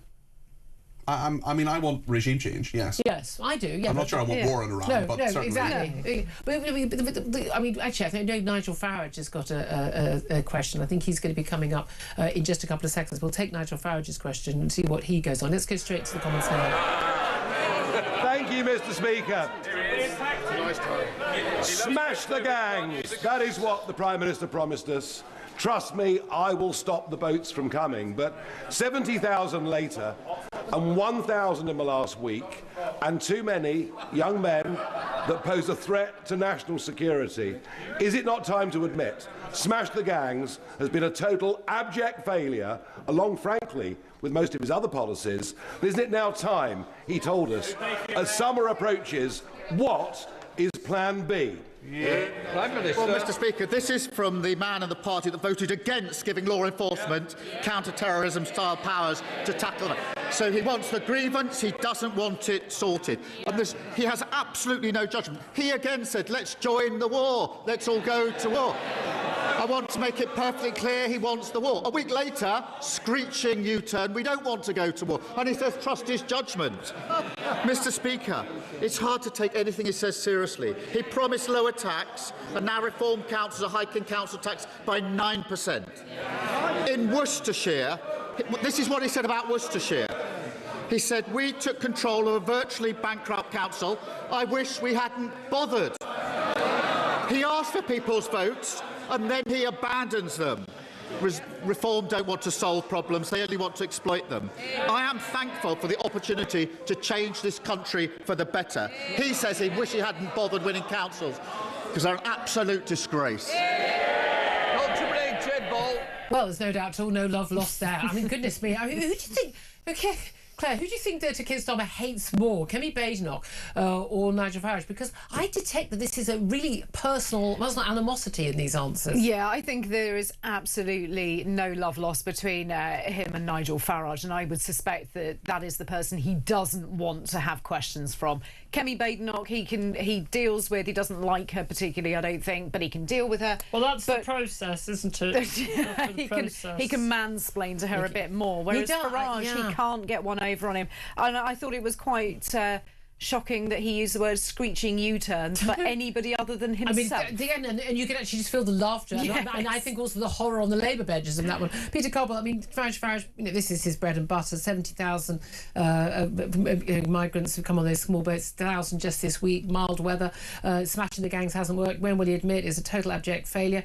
What is Plan B? It's a fair question, because Plan B hasn't worked. The Prime Minister's answer, I mean... No answer. It was no answer. It was just an ad hominem attack on Farage and on what Reform is doing. He didn't even mention Martin Hewitt, for example, who has resigned as head of Border Force. He didn't mention that. Can I just say there, I think I was off air on that day, but it's one of those things. Apparently, we had someone who was head of Border Force. It was their job to deal with this. Who knew that? Yeah, well, not anymore. He only lasted 18 months. But no answer for Nigel Farage. Just attack. And this is, often in Prime Minister's questions we don't get a full answer. We didn't get any answer there. No, and again, he looks like he's on the back foot. He really does. Backs against the wall, coming out fighting. But there's a couple of things I want to talk to you about before we get to some calls. Going to take a quick break right now, and then we will come back. And I just want to ask you about Morgan McSweeny, but also this new report, which is basically calling Government Commission report calling for significant curbs to political donations, in particular banning cryptocurrency donations to political parties. That'll have a big impact on reform. That's up next. This is Talk.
conflict breaks out anywhere in the world, it has consequences here at home. Talk War is your definitive national security briefing.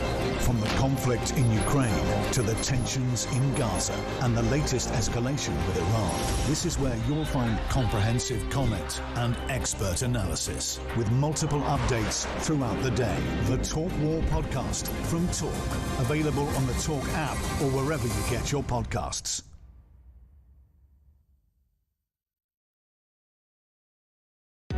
Across the UK, on DAB+, on your smart speaker, on your smart TV, and on your side.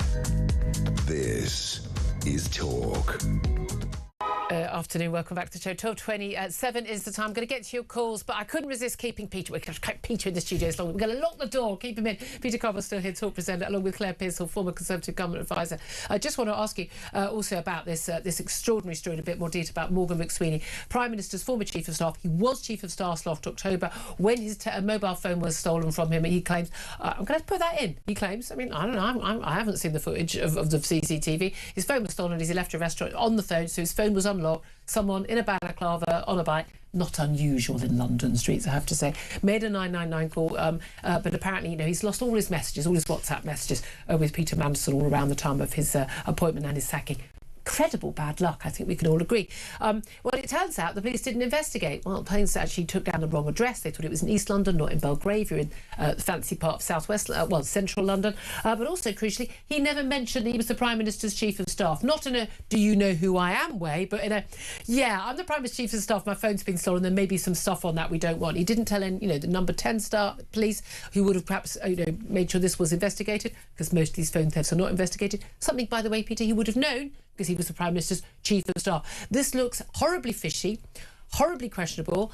The police have obviously failed. Apparently he didn't answer the phone the next 2 days. I assume a landline that he could have actually answered during work. He has two phones. But the fact that these things weren't backed up, it's just looking just like a horrible bit of very, very helpful bad luck for him. So the first thing you say is, I'm the Prime Minister's Chief of Staff. I am a very senior person. With lots of very, very secret numbers on my phone. I've been vetted. I mean, he was developed vetted. He had strap clearance, which was very, very secret documents. He's someone who had the Prime Minister's number and messages on the phone. He will have had messages with many, many cabinet ministers, senior people from around the world. You flag this, you shout, you jump up and down. I need you to find my phone. GCHQ needs to find the phone. They will have been tracking it anyway. Why wasn't it backed up? Why can't they? Why didn't he have Find My Phone on his own phone? They now can't get these messages. It's crazy. There are so many. Why? There's a big question about why it wasn't backed up, because it was on some sort of. There's some problem with backing it up if it's a government phone. That's a bit of an issue, isn't it? I mean, GCHQ should have had all of the detail that was on this. I've had a government phone. Claire's had a government phone. It's not that big a deal. And in fairness to the 999 operator, if you say I have a government phone, well, tens of thousands of people. But also, what does that mean? You work for the local council. Well, exactly. Yeah. It's not that big a deal. He should have jumped up and down about this to a huge degree. He did not. He didn't give basic detail, and then he didn't follow up with the police. And the Metropolitan Police have got it in the neck for not properly investigating this. They don't investigate it, but he would have known that. Yes, exactly. I'm sorry, this is looking very fishy. It should have been. And also, you're in 10 Downing Street as well. He wasn't at that stage, but he was previously. There will be police liaison in there. There are uniformed officers on the door. Yeah. You say, this is a major, major issue. Sort this out right now. I need my phone. We need to find this. Yeah, it's just looking very questionable, isn't it, Claire? It is. I mean, he could have even mentioned it in Cabinet to the Home Secretary, who would have been sat around the same table, saying, just an FYI, can you have a help out with this one, please? It beggars belief. I don't think he's taken it all that seriously. And the Metropolitan Police are playing the fall guy. No, I'm sorry. They're clearly going, no, we're not, because this is what your 999 calls, so they've released that transcript. And fair dues to them for doing that. Yeah, I mean, again, they mess up enough of the time, but on this occasion, although they took the wrong address, but again, you could... he gave the wrong address. He actually gave the wrong address. Yeah, he gave the wrong address. Yeah. He gave the name of the road. It was a thing that people do. Road rather than Crescent or whatever. Okay. Or they thought it was in East London. Okay, but again, no one comes out of this looking good. But again, I'm sorry.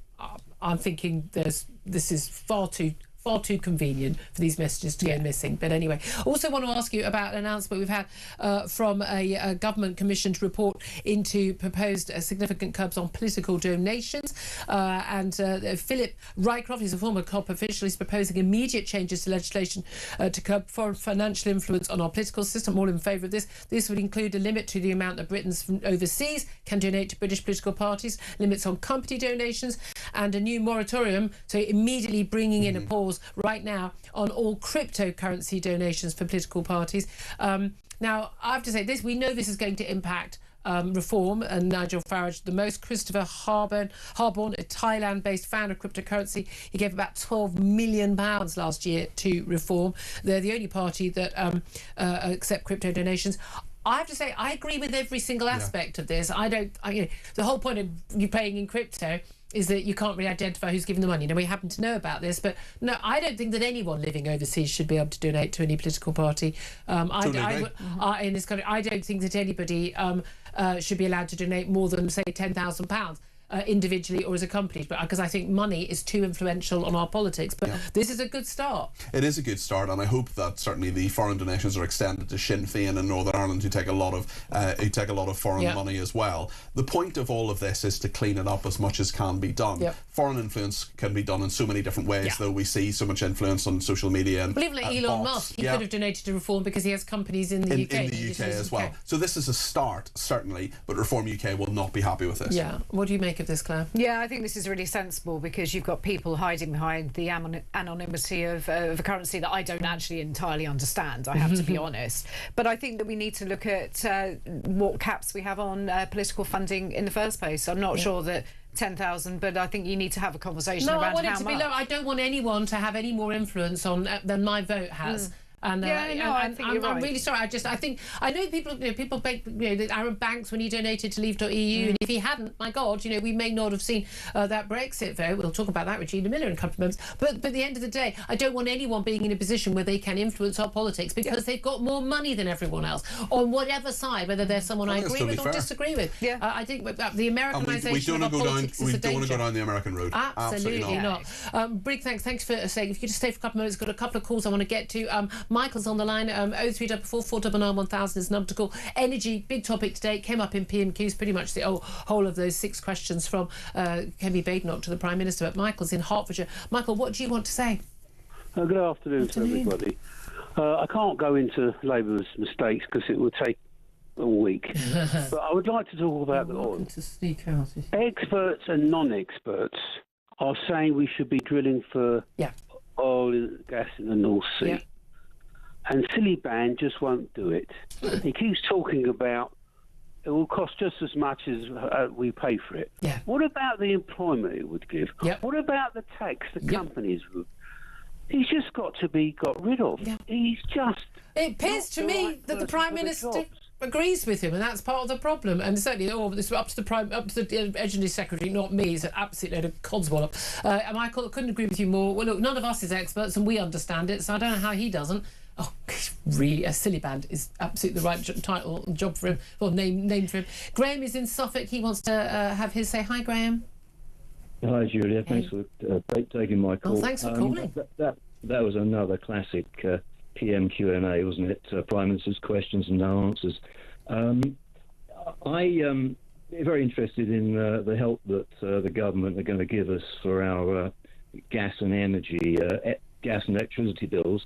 I'm one of the unfortunates who actually relies on domestic heating oil. Oh, right, I live 3 miles outside of Sudbury, which is quite a sizable town in Suffolk, but we don't have any gas or electric. I fill up 500 litres a time. 3 months ago, I bought 500 litres at £298. I filled up yesterday, having got 12 quotes, 500 litres at £670. Ouch! If I had needed to do it within 24 hours, it was £772. Now, I'm fortunate that I can just about afford it, but there lots are of people can't. People around here who are absolutely scared stiff.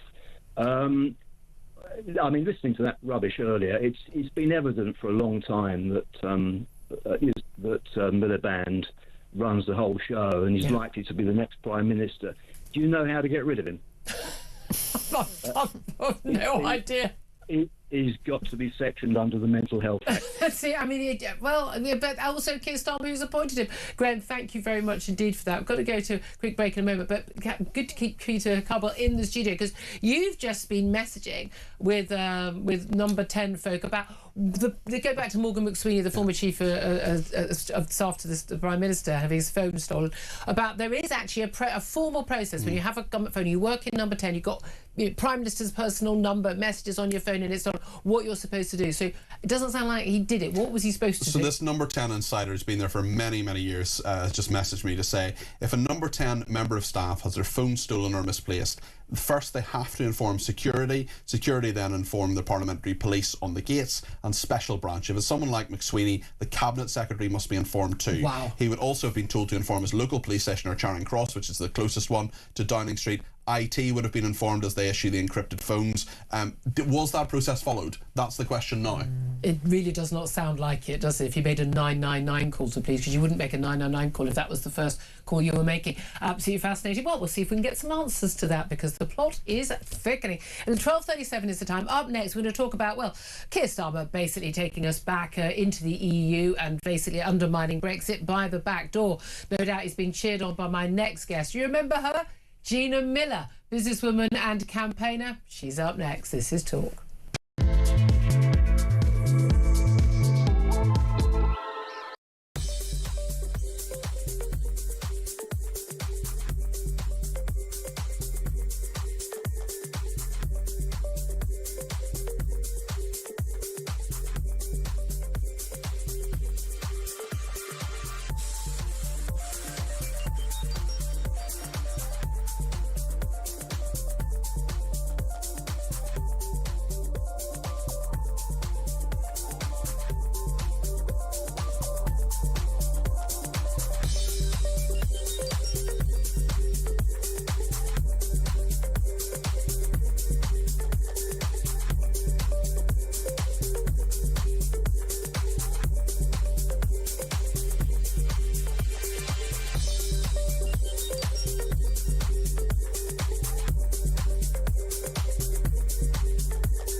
Across the UK, on DAB+, on your smart speaker, on your smart TV, and on your side.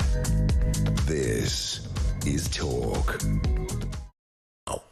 Hey, very good afternoon. Welcome back to the show. 12:38 is the time. I'm Julia Hartley-Brewer, and this is Talk. Well, we've discovered that apparently dozens of EU laws are going to be imported to the UK under new legislation to be introduced by the Prime Minister.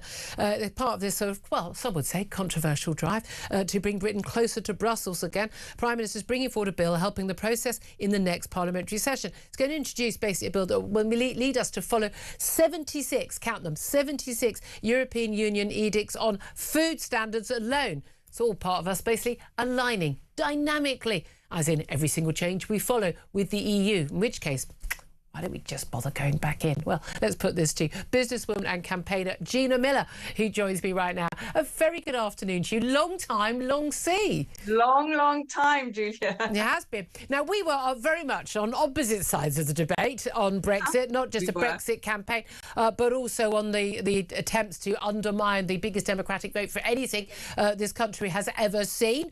But Gina, I mean, there's no doubt at all, Keir Starmer, he was shadow Brexit secretary. He was desperate to stop Brexit from happening. It happened. Is he now just trying to turn it back without getting permission from the British people?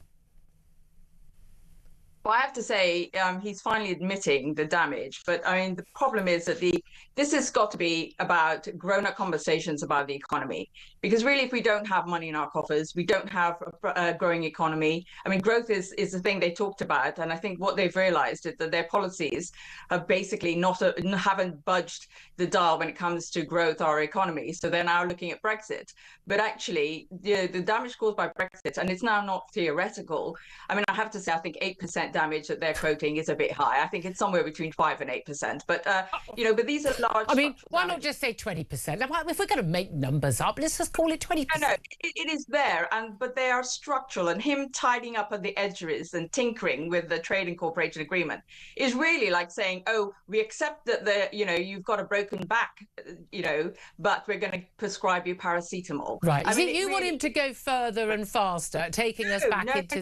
No. What I want them to do is to be honest, because the thing is, we've got to talk about three things, which is security first, economic reality second, and then a grown-up democratic mandate. And the fact is that this idea of doing it by the back door, nobody should be doing anything by stealth. Nobody. It should be an open conversation about where we are and what we need to be doing. Okay. And as I said, what he's proposing is basically tinkering. It's not actually going to really... It's not going to tackle the issues. Now, I would suggest to you, again, we've had Rachel Reeves claim that there was this 8% hit to our economy as a result of Brexit. Look, we have no idea when we look at what's happened when we had COVID and lockdown and the energy bailout cost 40 billion quid, for goodness sake, back in 2022, very much in the news today. We've also seen Ukraine war and all of the impact from there. It's impossible to actually work out whether there was cost and what that cost was. And bearing in mind, Germany and France have not left the EU unless I missed that memo, and their growth levels are as bad as ours. Well, actually, when you look at the G7, it's comparing, we have to look at where we would have been. That's what the comparisons are. It's not against what other countries are doing. So that decrease, that estimate over the long term of, it's actually much higher than the 8%, is where we would have been. We would have had growth like USA. That's rubbish. We wouldn't have had growth like the USA. Sorry. The 4 to 8% is based on the last 5 years, because you can't base it on 10 years because we didn't have the trade and cooperation agreement. It's the real figures of where we are in the last 5 years, and the supposed remedies he's bringing in will help big businesses. But what about the poorest regions? What about small SME businesses who are on the floor? It's not going to help them. It's not going to help ordinary people. So this is a problem. But most small businesses... That's what I object to. Most small businesses, Gina, do not actually trade with the European Union, and yet they've been forced for many years when we were in the EU to basically adhere to EU rules and regulations and things which were not necessary for their work. Any country that we trade with, the company that trades into, whether it's Canada or Japan or France, they have to abide by the trade rules of those countries. So it makes sense for those companies who are doing those exports to do so, but not for everyone else. The whole point of Brexit was that we would make our own laws, our own regulations. How's that going? How's our economy going? How is our trade deal going? Well, how is France's economy doing? How's Germany's economy doing? Hang on, but they are doing. They haven't left the EU. They're in the same doldrums as us. Structural issues. We have structural problems in the UK. We are not helping our manufacturing sectors. We're not helping small businesses. I agree with you. Immigration controlled. What's that got to do with the EU? Coming in. Exactly, but that's where we left. It was that I thought those were the things that benefit. I left because I don't want unelected, unaccountable bureaucrats making decisions about my country. I want only my elected politicians. Yeah, this is where I have a problem with a lot of what's being proposed, because a lot of this makes us a rule taker. And this is where we have to be honest with people. We have to be, and that's what I'm asking about. Can we have an honest conversation now, a grown-up honest conversation? Because by this realigning, we become rule takers. Whereas when we were around the table, we were actually around the table making those rules, whereas now and he's doing it by stealth, and I don't agree with that. And I appreciate that, but I think the suspicion is, of course, is that actually, well, we're going to end up being rule takers, we're fully aligned, we're doing everything to appease the EU, so they'll stop punishing us for daring to have a democratic vote for Brexit. And then eventually the argument will be, at this point they'll say, well, you know what, we're rule takers, as you say, we may as well go back around the table and be rule makers. Would you support a referendum to go back into the EU?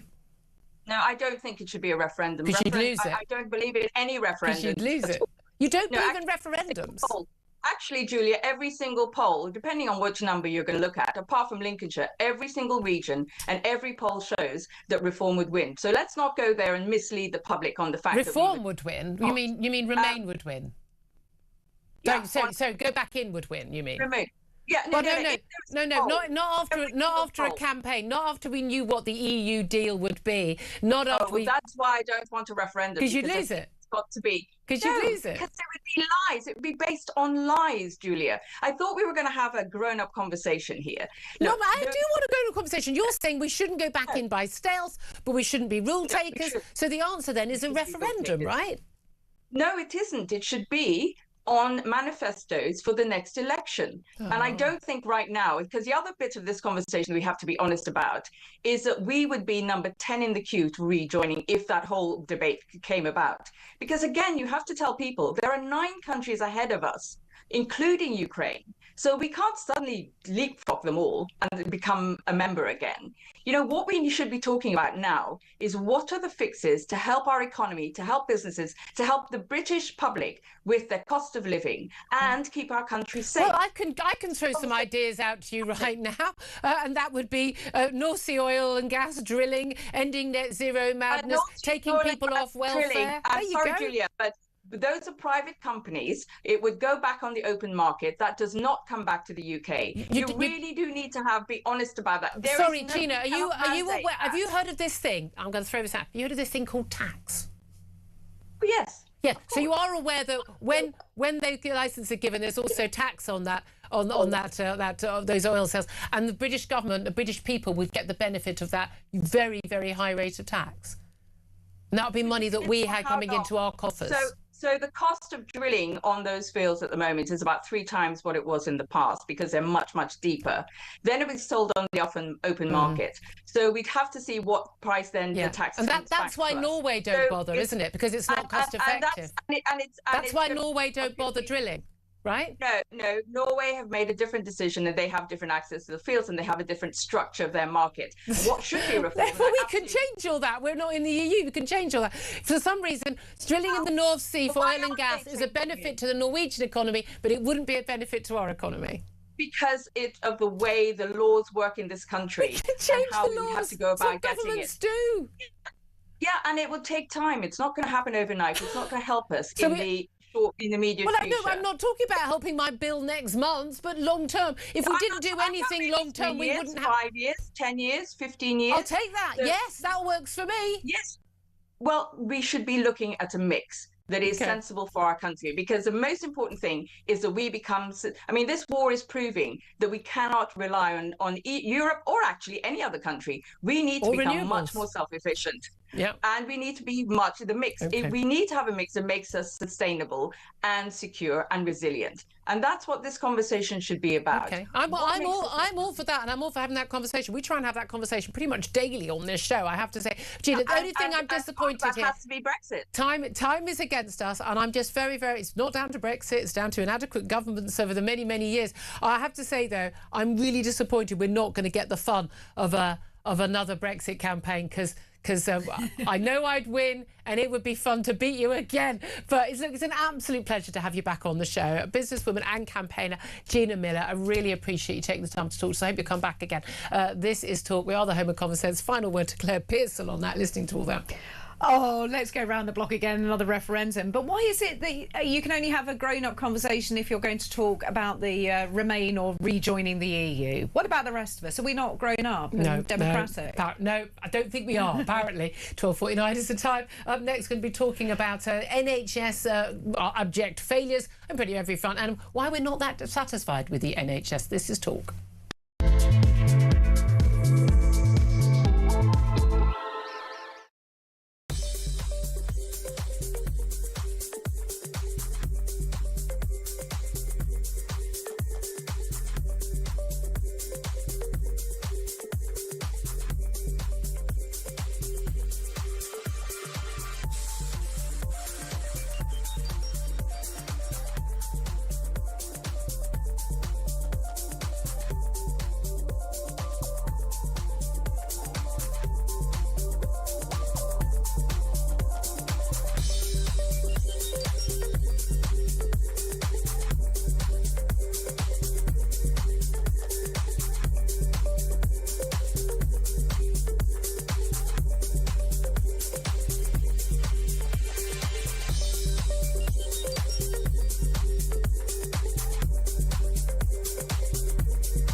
conflict breaks out anywhere in the world, it has consequences here at home. Talk War is your definitive national security briefing. From the conflict in Ukraine to the tensions in Gaza and the latest escalation with Iran, this is where you'll find comprehensive comment and expert analysis with multiple updates throughout the day. The Talk War podcast from Talk, available on the Talk app or wherever you get your podcasts.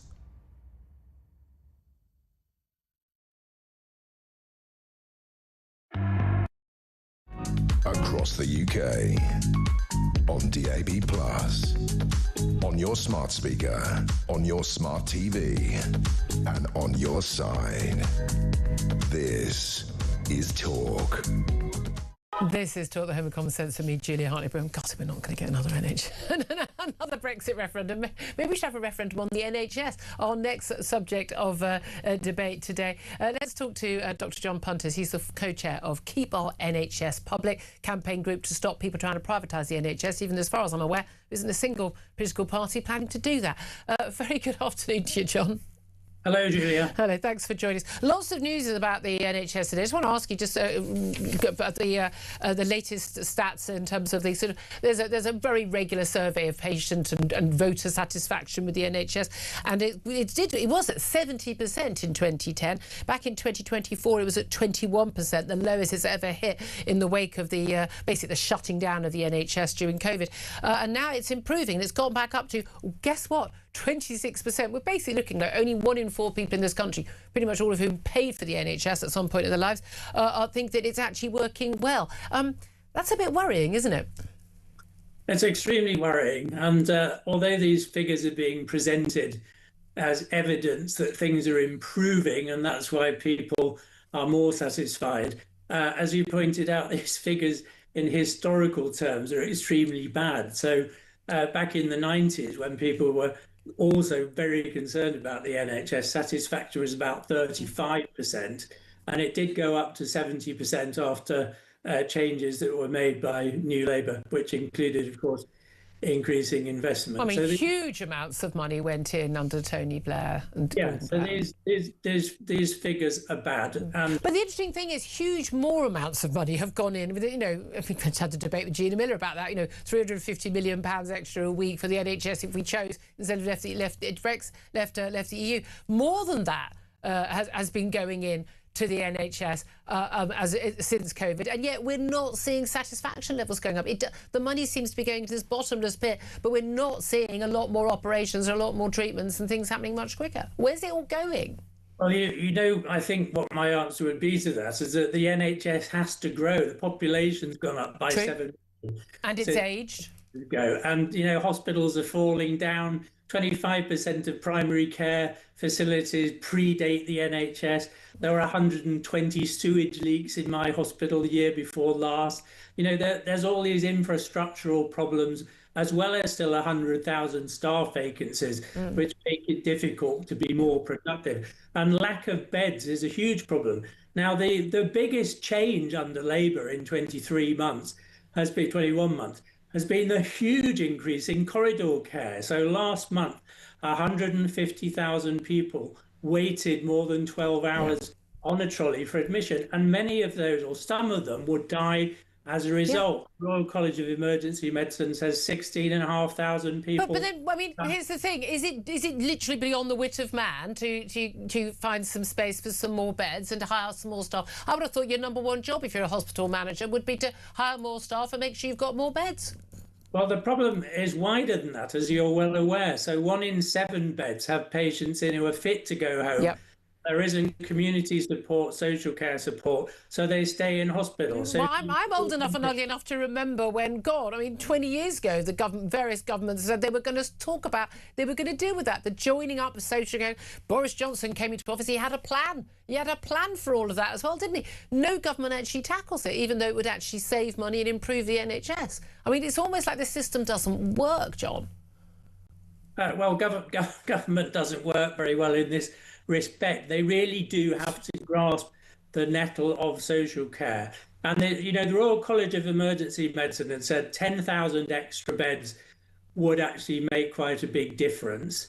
but you could actually get something like 13,000 if you didn't have people that were staying in hospital. We do spend less on the NHS than a lot of comparable countries, but we spend pretty much around the same compared to a number of countries in Europe who have similar populations and have much better outcomes. The worry is a lot of people have is they spend a lot of money in their taxes on the NHS and they're not getting the service when they need it, which is why they're dissatisfied. It's why relatives of mine are having to go private to get hip operations and knee operations so they don't wait a year and a half. Now, some people are able to afford that. Most people aren't. And we already have. I know you're big fears, and we don't want two-tier healthcare. We've already got two-tier healthcare because people who can buy their way out of NHS waiting lists buy their way out.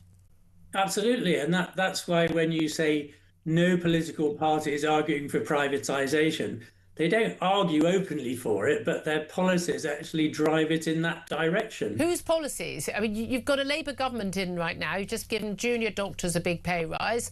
I mean, okay, not as much as the train drivers got. They're obviously much more important and highly trained. But they're in a position to pour more money in, are they not? Well, Labour has embraced the private sector as partners who they say have common aims in wanting to improve the health of the population. I think that's highly questionable. 2.5 billion extra under the elective care agreement with them. And of course, people find it very difficult to access NHS facilities and treatment, so they go privately. Well, it did, but again, I mean, they can't find a lot of these doctors. But it seems to me, I don't think most people care less who's provided the healthcare, as long as they actually get the healthcare, and if it's probably at the point of need, which seems to be what the principle should be. We've got more than half of NHS consultants, though, according to a new survey, said that they want to work for a new online hospital that would basically allow them to video call patients from home. I don't know if this is entirely not seeing anybody at all in person, but a lot of people would want to do video consultations, save them having to trek to see a consultant many miles away in a hospital, waiting around and all of the faff involved and the cost and the length of travel time. That would be a good thing, wouldn't it? Except I'm a bit worried about a load of doctors just sitting at home rather than seeing patients in person. Well, I just want to go back to your previous point. Very briefly, if you could. They don't care who they see. I think with ophthalmology, cataract surgery, because more and more of that's done in the private sector, you now have underfunded, understaffed NHS units where patients with potentially reversible causes of blindness are going blind because the money is going into cataract surgery in the private sector. For other people. Well, yeah, but it doesn't matter who does it as long as people are getting the operation, doesn't it? Well, it does matter if your policy means that some people go blind as a result. I think some people are going blind anyway because they're not getting their cataract surgery in time. No, cataracts don't make you go blind. But I think that's a rather dubious game. Look, I just find it. We haven't really got time for actually anymore. I'll have to leave it there. I did come to you rather late. Apologies for that. We had a lot to talk about after PMQs. Dr. John Punt is co-chair of Keep Our NHS Public. Claire Pearsall, your response to what you had to say? I think that we just want an NHS that works. We don't want online hospitals. We don't want to